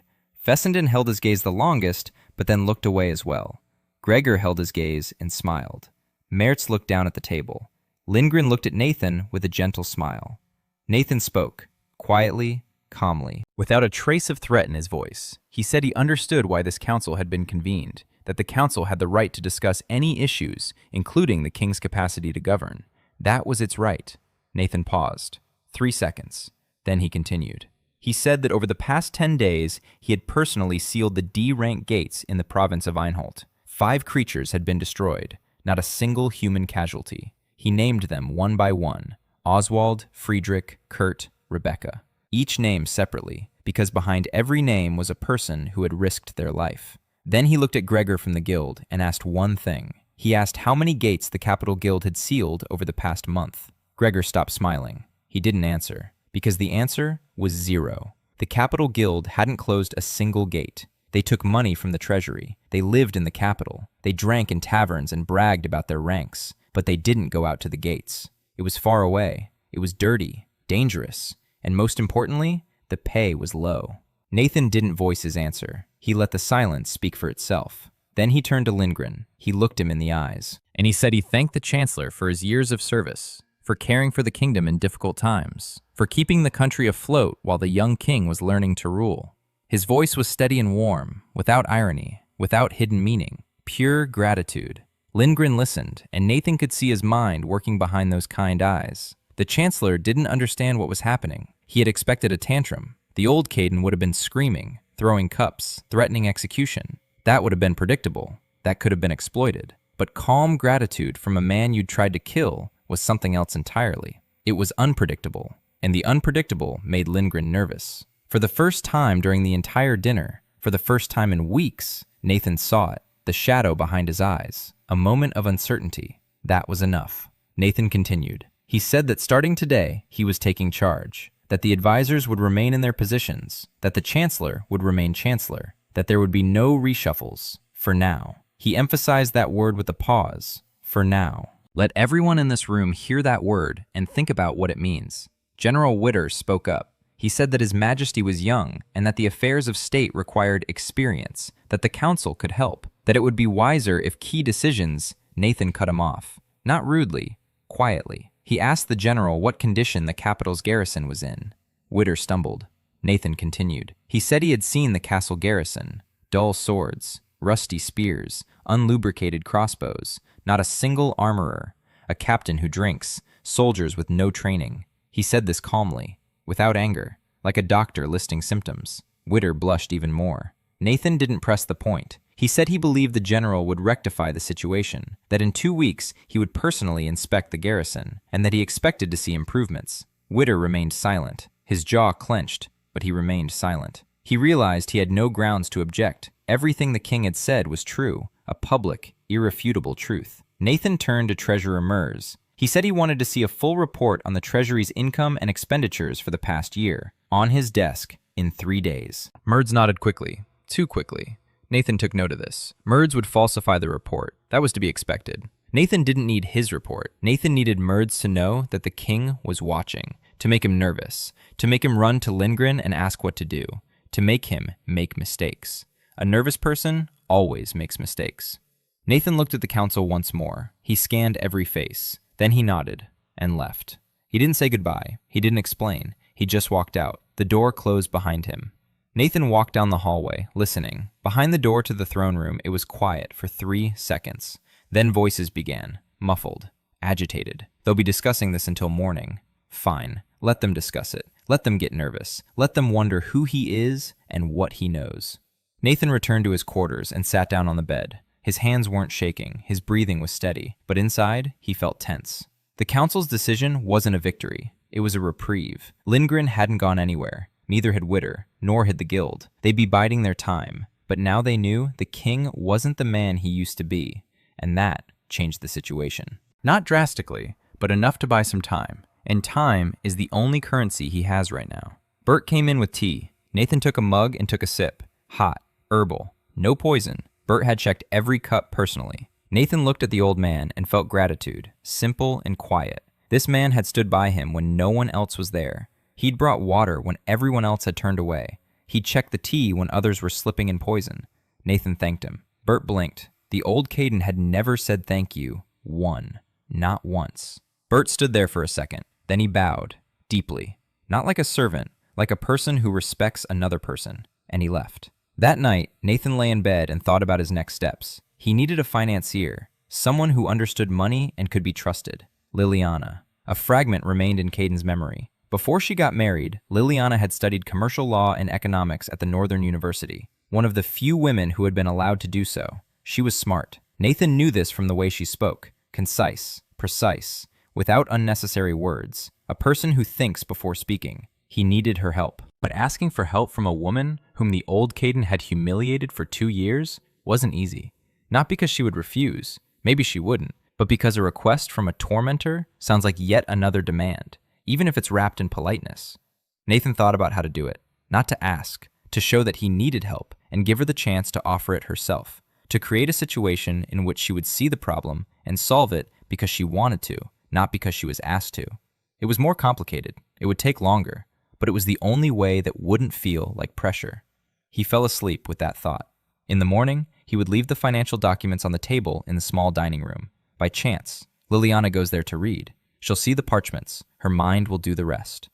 That morning, Nathan left the financial parchments on the table in the small dining room, not in a stack, spread out, so that the numbers were visible from anywhere at the table.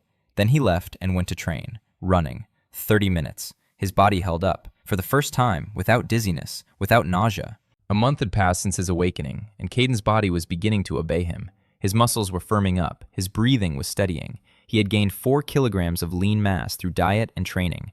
The hands that a month ago couldn't hold a sword now held it confidently. Not masterfully, he was far from mastery, but confidently. After training, he returned to the hall. Liliana was sitting at the table. His parchments lay before her. She wasn't reading a book, she was reading financial reports. Nathan paused in the doorway. She looked up, their eyes met. Nathan waited. Liliana was silent for 5 seconds. Then she said that the numbers didn't add up. Her voice was even, calm. But behind that calm lay a sharpness of mind that no one had asked her to use in 2 years. She said that the tax revenues from the 3 provinces didn't match the entries in the treasury ledger. The difference amounted to about 12,000 gold pieces a year. The money was going somewhere, but not into the treasury. Nathan walked in and sat down at his end of the table, far away from her. He asked where she thought the money was going. Liliana looked at him for a long time. There was something new in her eyes, not distrust, cautious interest.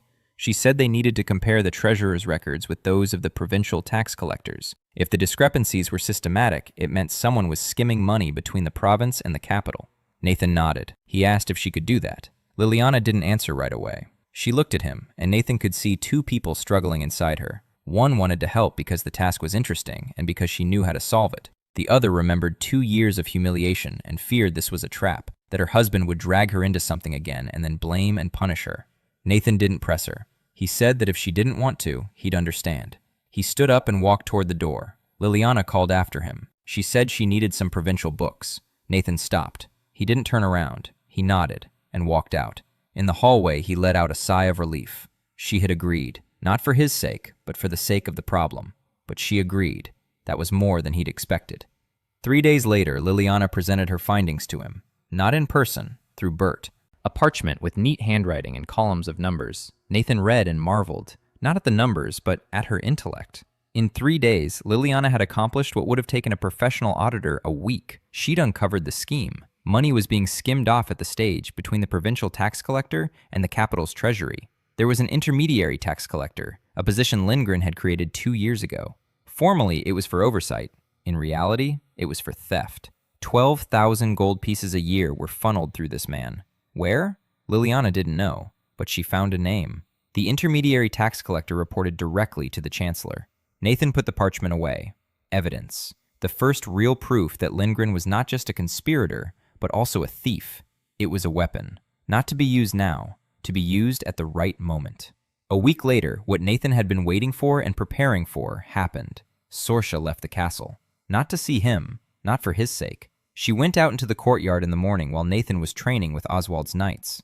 Oswald's knights. She stood by the wall and watched. Nathan saw her out of the corner of his eye, but didn't turn around. He was working with the knights, teaching them what he knew. Not fencing. Tactics. How to move as a group. How to cover the flanks. How to retreat without breaking formation. How to use the terrain.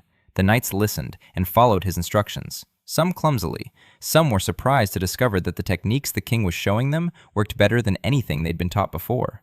Sorsha stood there watching for 20 minutes. Then she left. The next morning, she came back, and the next.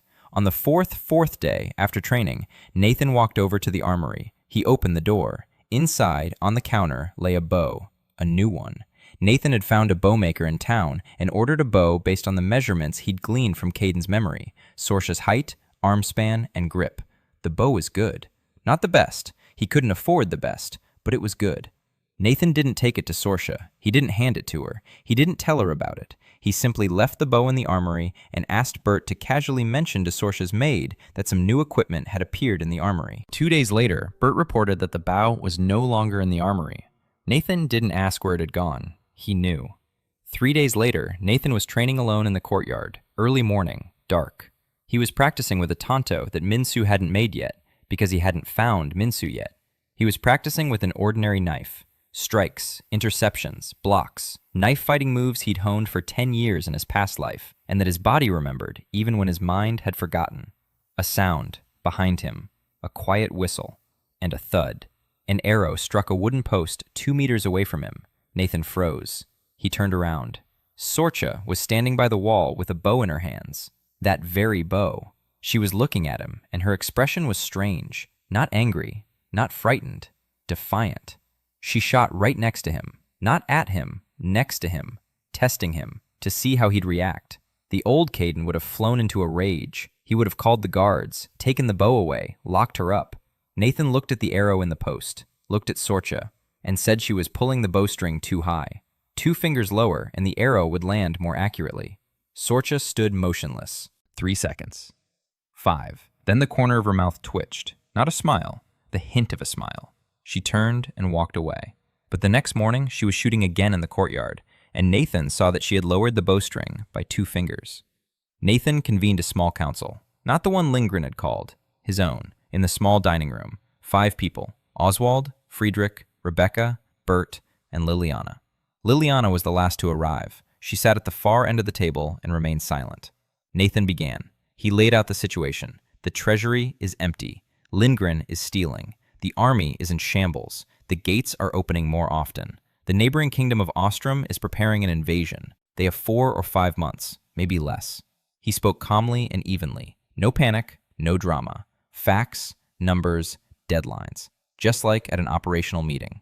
Oswald listened with clenched jaws. Friedrich nodded silently. Rebecca stood against the wall with her arms crossed. Liliana sat with her back straight, her eyes focused. Bert stood by the door, guarding the entrance. Nathan proposed a plan. First, Einholt would become their base. He would personally spend the next 2 months there. He would rebuild the province. He would form the first hunting squad. He would organize the defense of the gates according to protocol, not heroism. Second, Liliana would take charge of finances, if she agreed. Nathan looked at her. She nodded. Once time, briefly. Third, Oswald is responsible for military training. He'll retrain the knights in new tactics. Fourth, Rebecca is responsible for the castle's security, personal guard, controlling entrances and exits, monitoring Lindgren's people. Rebecca looked at Nathan, and something resembling surprise flashed in her eyes. He was offering her the chance to lead his security detail, to the very person who had wanted to kill him just 6 months ago. She was silent for 5 seconds. Then she nodded. Fifth, Bert. The eyes and ears inside the castle. The servants see everything. They hear everything. And they usually keep quiet because no one asks them. Nathan asked Bert to ask. The council meeting ended 40 minutes later. Everyone dispersed. Nathan was left alone. He sat down on a bench and rubbed his face with his hands. 5 people, against an entire kingdom, against the chancellor and his network. 2 months in Einholt had changed everything. Nathan had arrived in the province with 30 men and a plan that fit on a single sheet of parchment. He started with the basics: roads, bridges, wells, work that the peasants could see with their own eyes. Oswald's knights not only trained, but also built. Nathan himself hauled stones for the first 3 days until his body screamed in pain. Then he shifted his focus to organizing. The peasants watched the king working with his own hands and could hardly believe their eyes. In the second week, 3 young men from Ringan came to enlist in the unit. In the third, 5 more from neighboring villages. In the fourth, Hazel arrived. Nathan found her at a roadside tavern 2 days' journey from Ringan. Or rather, he heard about her. Bert sent word via messenger that a huntress was being held captive by 3 mercenaries at the 3 Oaks Tavern. Nathan set off, alone. Friedrich caught up with him an hour later because he refused to let the king go without an escort. Nathan didn't argue. The tavern was dark and smelled of sour beer. Hazel was sitting in a corner. 3 men were standing around her. One was holding her by the wrist. Nathan walked in and assessed the situation in 2 seconds. 3 targets, armed with knives, drunk, relaxed, not expecting any interference. Hazel was sober. He noticed that right away. Her eyes were clear, angry. She wasn't afraid. She was weighing her options. But 3 against 1 meant bad options. Nathan didn't introduce himself. He didn't call for the guards. He walked up to the nearest man and struck him in the neck with the edge of his palm. Quickly, precisely. The man fell. The second man turned and took a knee to the stomach. He doubled over. Nathan grabbed him by the hair and slammed his face into the table. The third man let go of Hazel and reached for a knife. Friedrich appeared behind him and placed a hand on his shoulder. The heavy hand of a man who could break a collarbone with a single squeeze. The third man froze. The whole thing took 8 seconds. Quiet. No witnesses. The tavern owner stood behind the bar and stared at the ceiling like a man who hadn't seen a thing. Hazel looked at Nathan, 24 years old, shoulder-length dark hair, tan skin, a scar on his left forearm, strong hands, the eyes of a man who had seen too much and lost too much. B rank. A true mana hunter. The first one Nathan had ever met in person. She asked who he was. Nathan gave his name. Not his title, his name. Caden. She didn't recognize it, or pretended not to. Nathan offered her a drink. She accepted. They sat at a table and talked for 2 hours. Hazel told her story, not all at once, bit by bit. She'd lost her squad a year ago. 5 had entered the C-rank gates. Only 1 came out. She'd been in command. She'd made the decision to press forward when they should have retreated. 5 dead. Her decision. Her fault. Since then, she'd been wandering alone, drinking, taking on small jobs, avoiding people. Nathan listened and recognized it. Not her story, his own experience. He'd seen people like that. Commanders crushed by the loss of their subordinates, who survived physically, but died inside, who drank to forget. He knew words wouldn't help here. Comfort is useless. Forgiveness is impossible, because the dead are the ones who must forgive, and the dead are silent.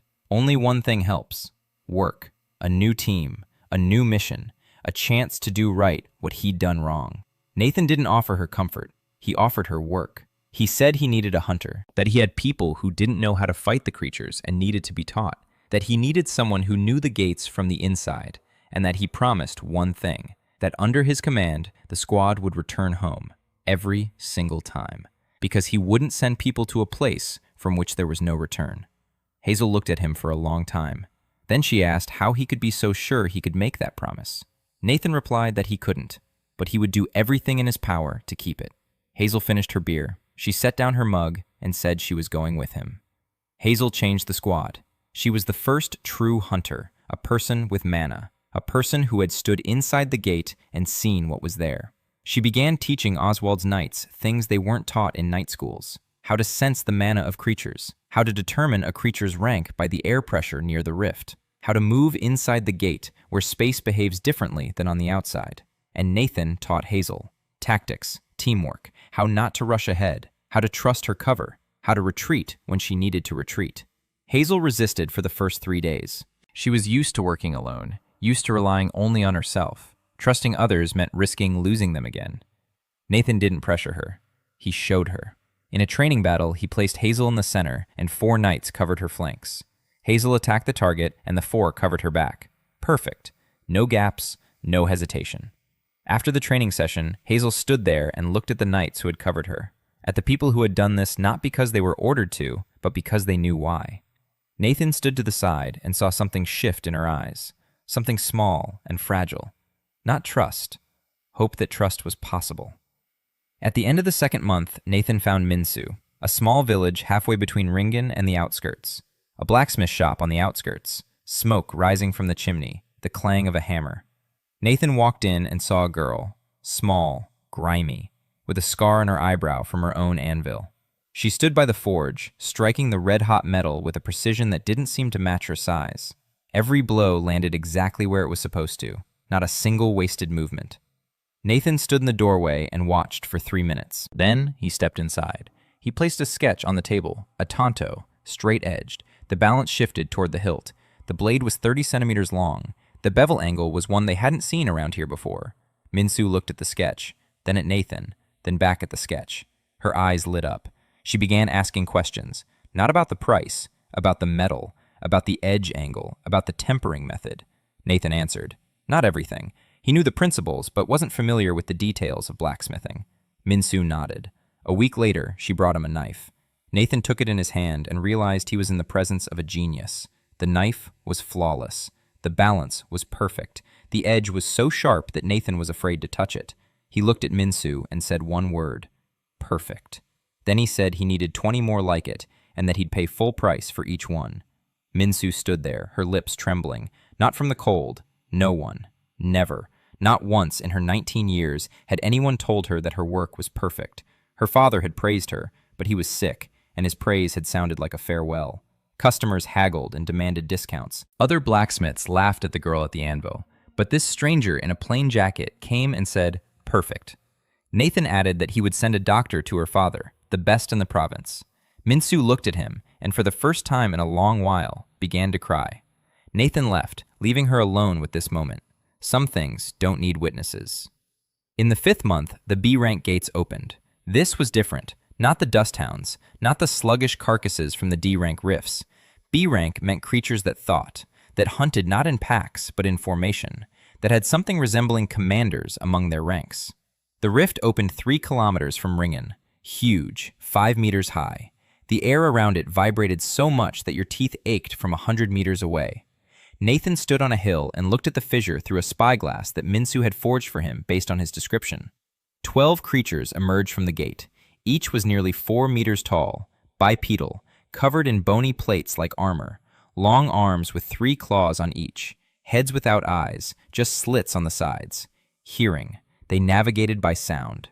Hazel stood nearby. Her face was ashen. She'd seen creatures like this before, inside the gate, when she lost her squad. She called them the Reapers.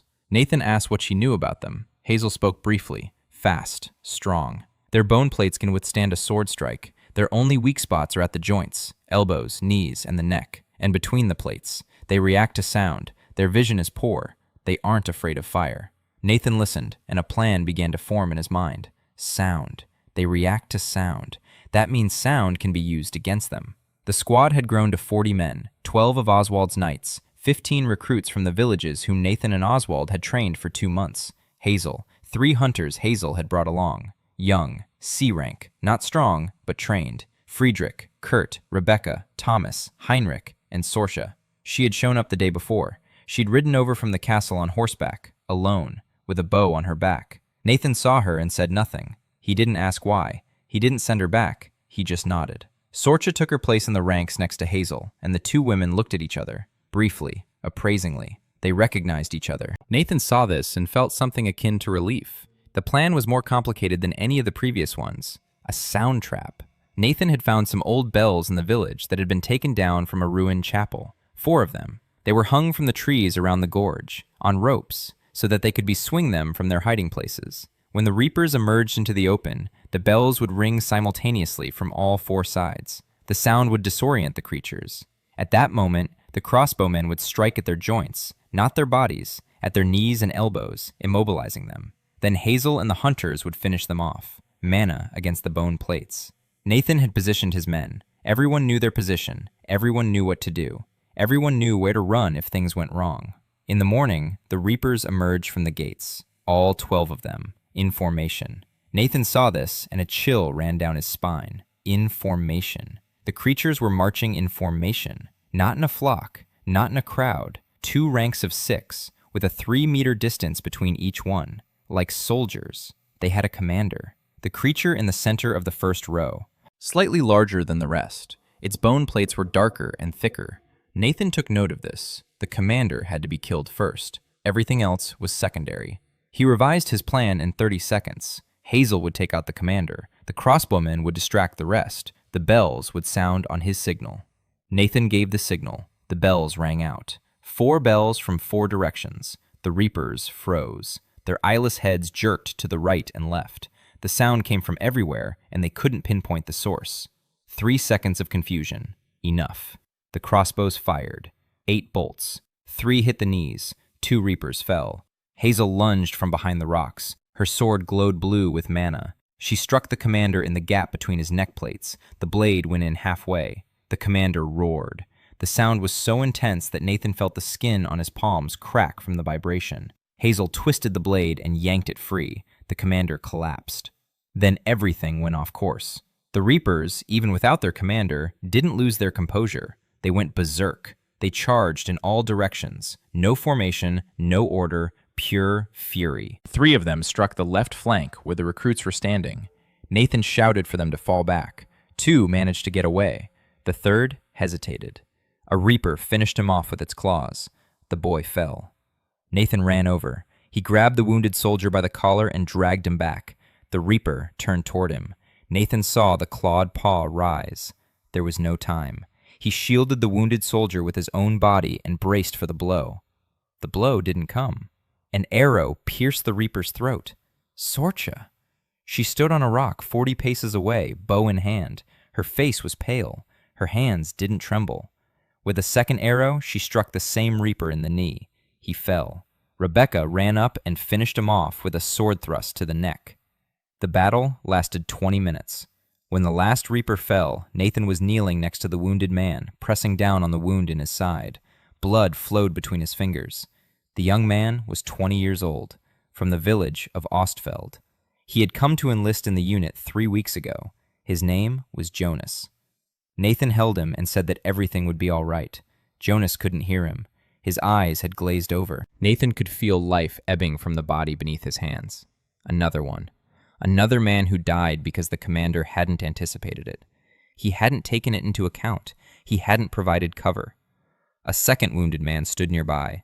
An old knight from Oswald's unit named Otto. His arm and ribs were broken. He'd live, but Jonas didn't make it. Nathan laid him on the ground and closed his eyes. He stood up. His hands were covered in blood. His face was stony. No one around him could see what was going on inside. Only Hazel. She stood off to the side and looked at Nathan with the eyes of someone who knew exactly what he was feeling, because she felt it herself, every day, for a year now. That evening, Nathan sat alone against the wall of the ruined chapel. He hadn't gone to the campfire. He hadn't eaten. He sat there, staring at his hands.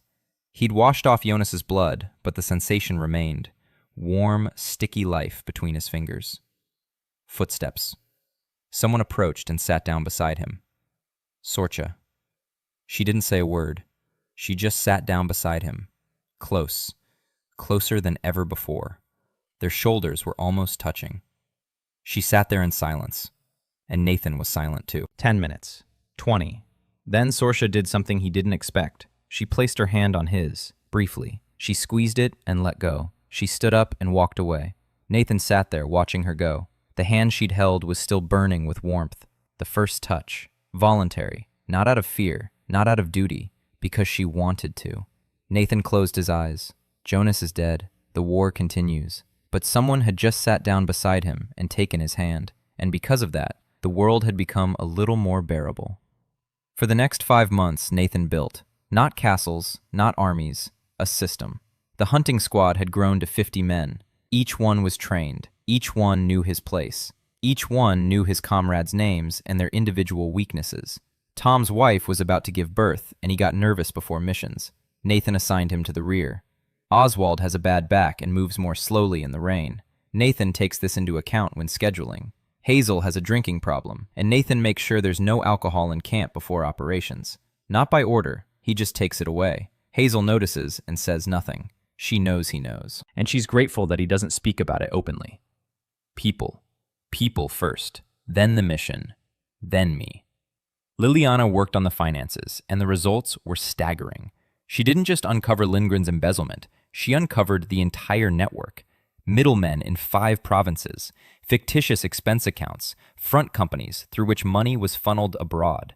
To Ostrom. Nathan read her report and froze on that line. Waldheim's money was flowing to Ostrom, a country that was preparing for an invasion. Lindgren wasn't just stealing, he was financing the enemy, consciously, deliberately. He was paving the way for Waldheim's downfall and funding those who would conquer it. Nathan showed the report to Liliana. She was sitting across from him, her face pale. She understood the magnitude of it.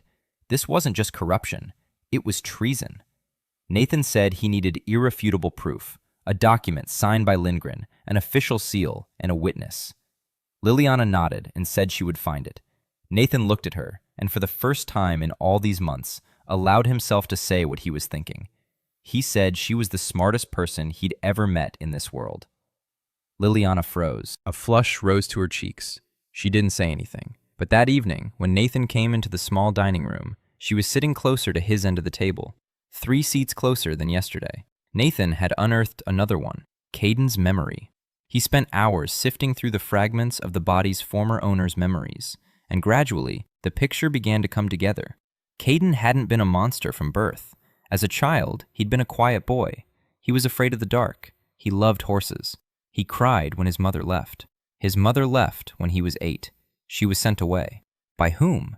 The memory didn't say. Then friends appeared, boys from families close to the chancellor. They taught Caden other things, that the king can do anything, that weakness is a disgrace, that tears are betrayal. When Caden was 12, they started giving him something sweet to drink, a tincture. It calms the nerves, helps you sleep. Caden drank it every evening. The tincture contained something that made him irritable, aggressive. The outbursts of rage began when he was 13. His first blow against a servant at 14. His first order to punish someone at 15. By 18, when his father died, Caden was a fully fledged tyrant, crafted, grown, like a weapon. Ringan had been molding him for 12 years, patiently, skillfully. He created a monster who could later be overthrown for the sake of the people, and the throne could be taken for the sake of justice. Nathan sat with this knowledge and felt something for the boy whose body he now inhabited. Not pity, anger, cold military anger toward whoever had done this to the child. Caden didn't deserve forgiveness for what he'd done, but he deserved the truth about who had made him that way. Isla Song, the castle's healer. Nathan didn't notice her right away. She was quiet. She worked 20-hour shifts. She treated everyone from a guard with a cut to a cook with a burn. She never complained. She never asked for help. Nathan saw her in the infirmary at 3 in the morning. He had come to check on a wounded knight and found Isla asleep at her desk, her head resting on her crossed arms, dark circles under her eyes, a half-finished cup of cold tea beside her. Nathan stood there and looked at her. Then he turned and left. The next day, he brought 4 recruits to the infirmary. He told Ayla that these people would be learning from her, that they would take on the task of dressing wounds and caring for minor injuries, that she would deal only with the serious cases. Ayla looked at him as if he were speaking a foreign language. No one had ever offered her help. She was the help, for everyone, always. But who helps the helper? No one. Until this strange king came along, the one who brings tea to the infirmary at 3 in the morning and sends people so she can sleep. Ayla didn't cry. She was too tired for tears. But her hands trembled as she accepted the cup of hot tea that Nathan placed in front of her. And for the first time in 2 years, she smiled. Quietly, weakly, but she smiled. Night, the throne room. Nathan stood in the hallway, breathing, steadily, rhythmically, just as he had before every operation in his past life. Voices could be heard from behind the wall. Ringan was taking action. 2 hours ago, he had declared Caden Wolfhart deposed. The grounds, the king's insanity, his inability to govern, a threat to the state.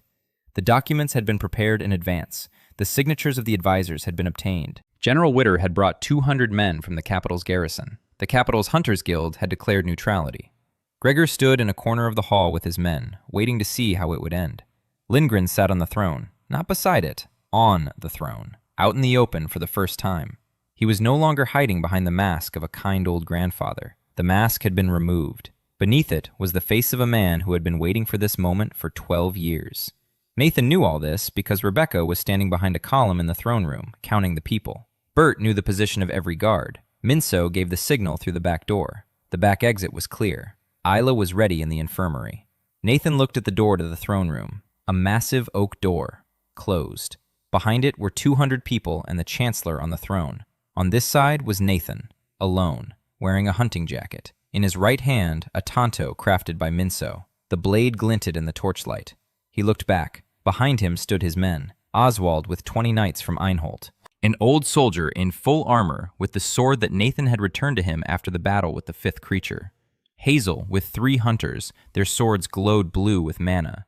Rebecca with the night watch, 12 men, each one personally vetted.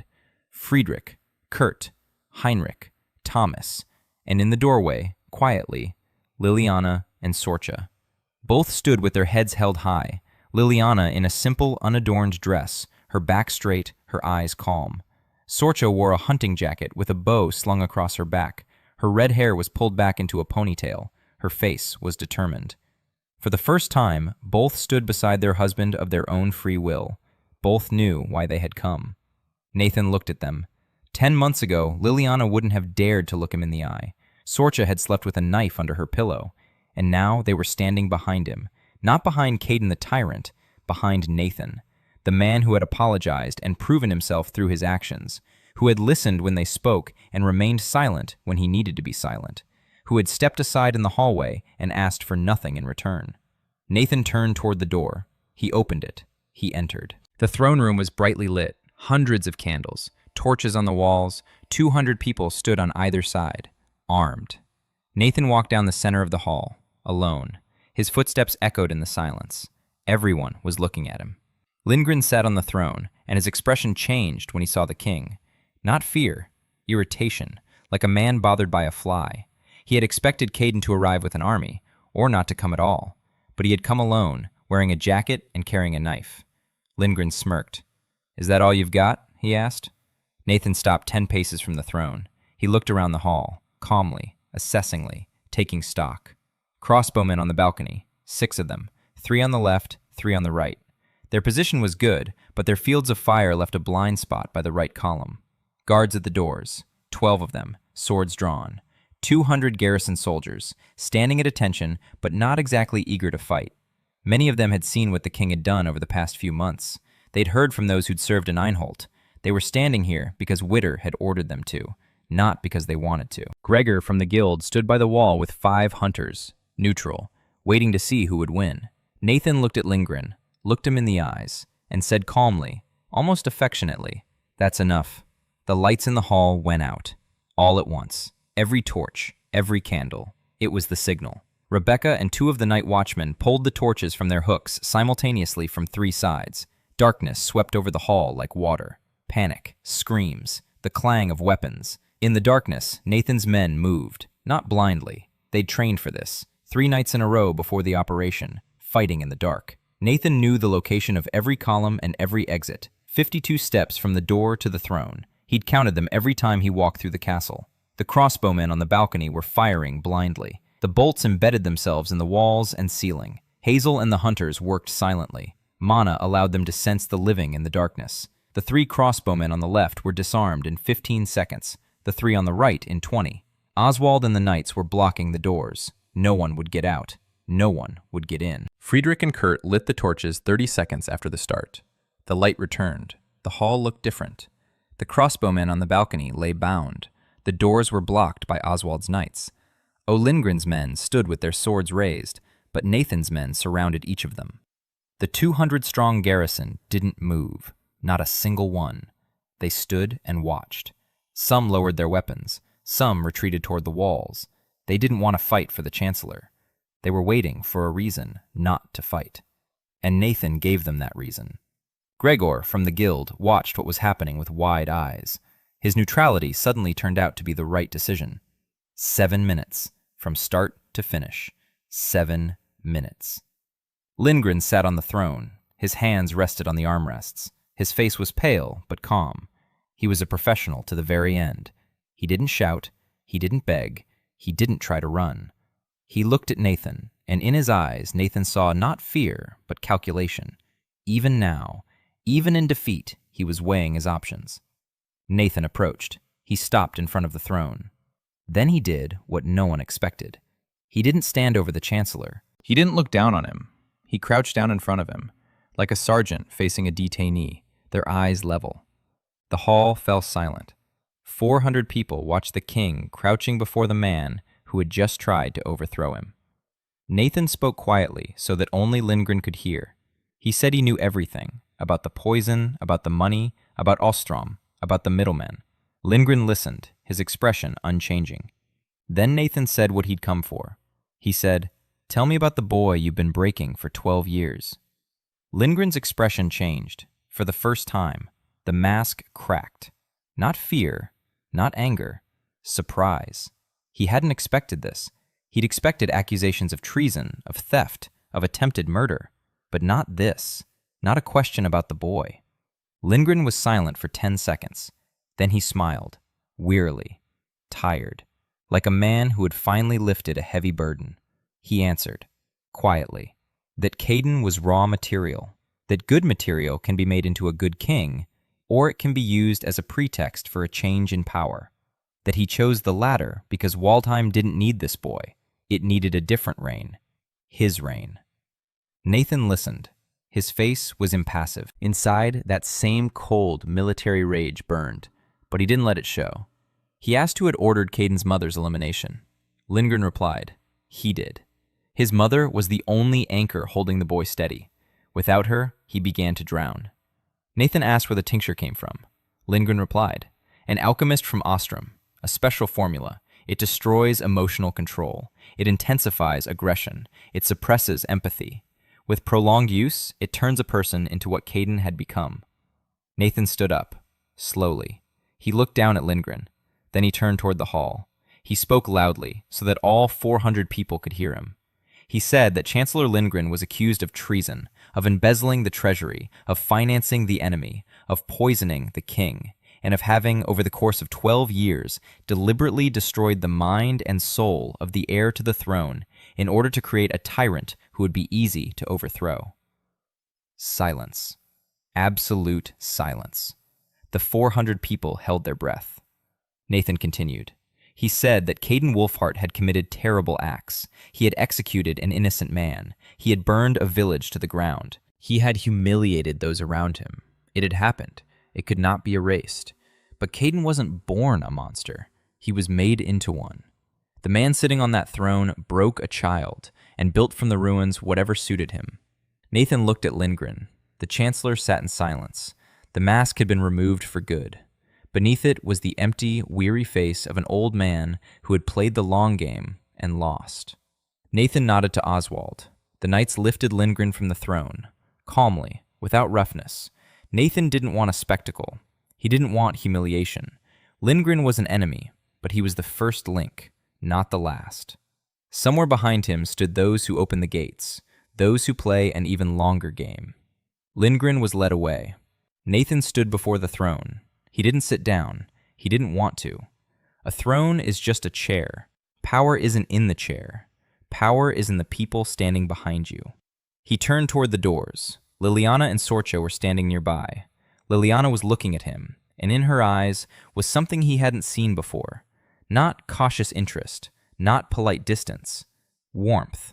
Quiet. Deep, like light that had long been unable to break through the ice and had finally done so. Sorcha stood beside her. Her bow was behind her back. Her eyes were ablaze. She was smiling. For the first time in 2 years, a full smile. Not a shadow, not just the corner of her lips, a real one. Liliana slowly reached out and took Sorcha's hand. Sorcha didn't pull it away. Nathan watched them and felt something he hadn't felt in 10 years. Not on a single mission, not in a single battle. Not on any of those nights when he lay on a hard cot in the barracks and stared at the ceiling. He felt that he was home. Not in the castle, not in Valheim, among people who had chosen to be there, who had come not out of fear, but because they wanted to. Oswald, who knelt not because of regulations, but because of his heart. Friedrich, who silently offered his shoulder every time Nathan fell. Kurt, who ran ahead of the beast and smiled. Rebecca, who didn't strike when she could have, and stayed when she could have left. Hazel, who said, I'm staying. Minso, who forged the perfect blade and wept at a single word. Isla, who smiled at a cup of tea at 3 a.m. Bert, who stood by his side when no one else was left. And the 2 women in the doorway holding hands. Nathan approached the throne. He didn't sit down. He placed his hand on the backrest, cold stone beneath his fingers. He looked out at the hall. 400 people were looking at him. Not all with trust, not all with respect, but all with something that hadn't been there 10 months ago. Anticipation. They were waiting to see what would happen next. Nathan began to speak. He said that tomorrow would be a new day, that it would be difficult, that Ostrom was at the border and war was inevitable, that the gates would open and the beasts would come, that the treasury was empty and recovery would take years. But he said that from now on, in wall time, every hunter, every knight, and every peasant would be part of a single system, that the gates would be closed according to protocol, not heroics, that those who protect the people would be protected themselves, that those who build would be rewarded, that no one would ever again be broken for the sake of someone else's game. He spoke simply, without grandstanding, without promises of paradise. Like a sergeant addressing his platoon before a long march. It will be hard, but we'll make it, because we're walking together. He fell silent. The silence lasted 3 seconds. Then Oswald struck his breastplate with his fist. Once, a dull thud. Friedrich followed suit, then Kurt, then the knights, then the guard. The pounding grew louder, not a shout, not an ovation, a pounding, rhythmic, heavy, the sound of people saying, "We are here, we're with you, lead the way." Nathan stood by the throne and listened, and for the first time in 10 months in this world, he allowed himself to close his eyes for 1 second. Inhale, exhale. He opened his eyes. He looked at Liliana, he looked at Sorcha, he looked at his people, and he quietly said one phrase.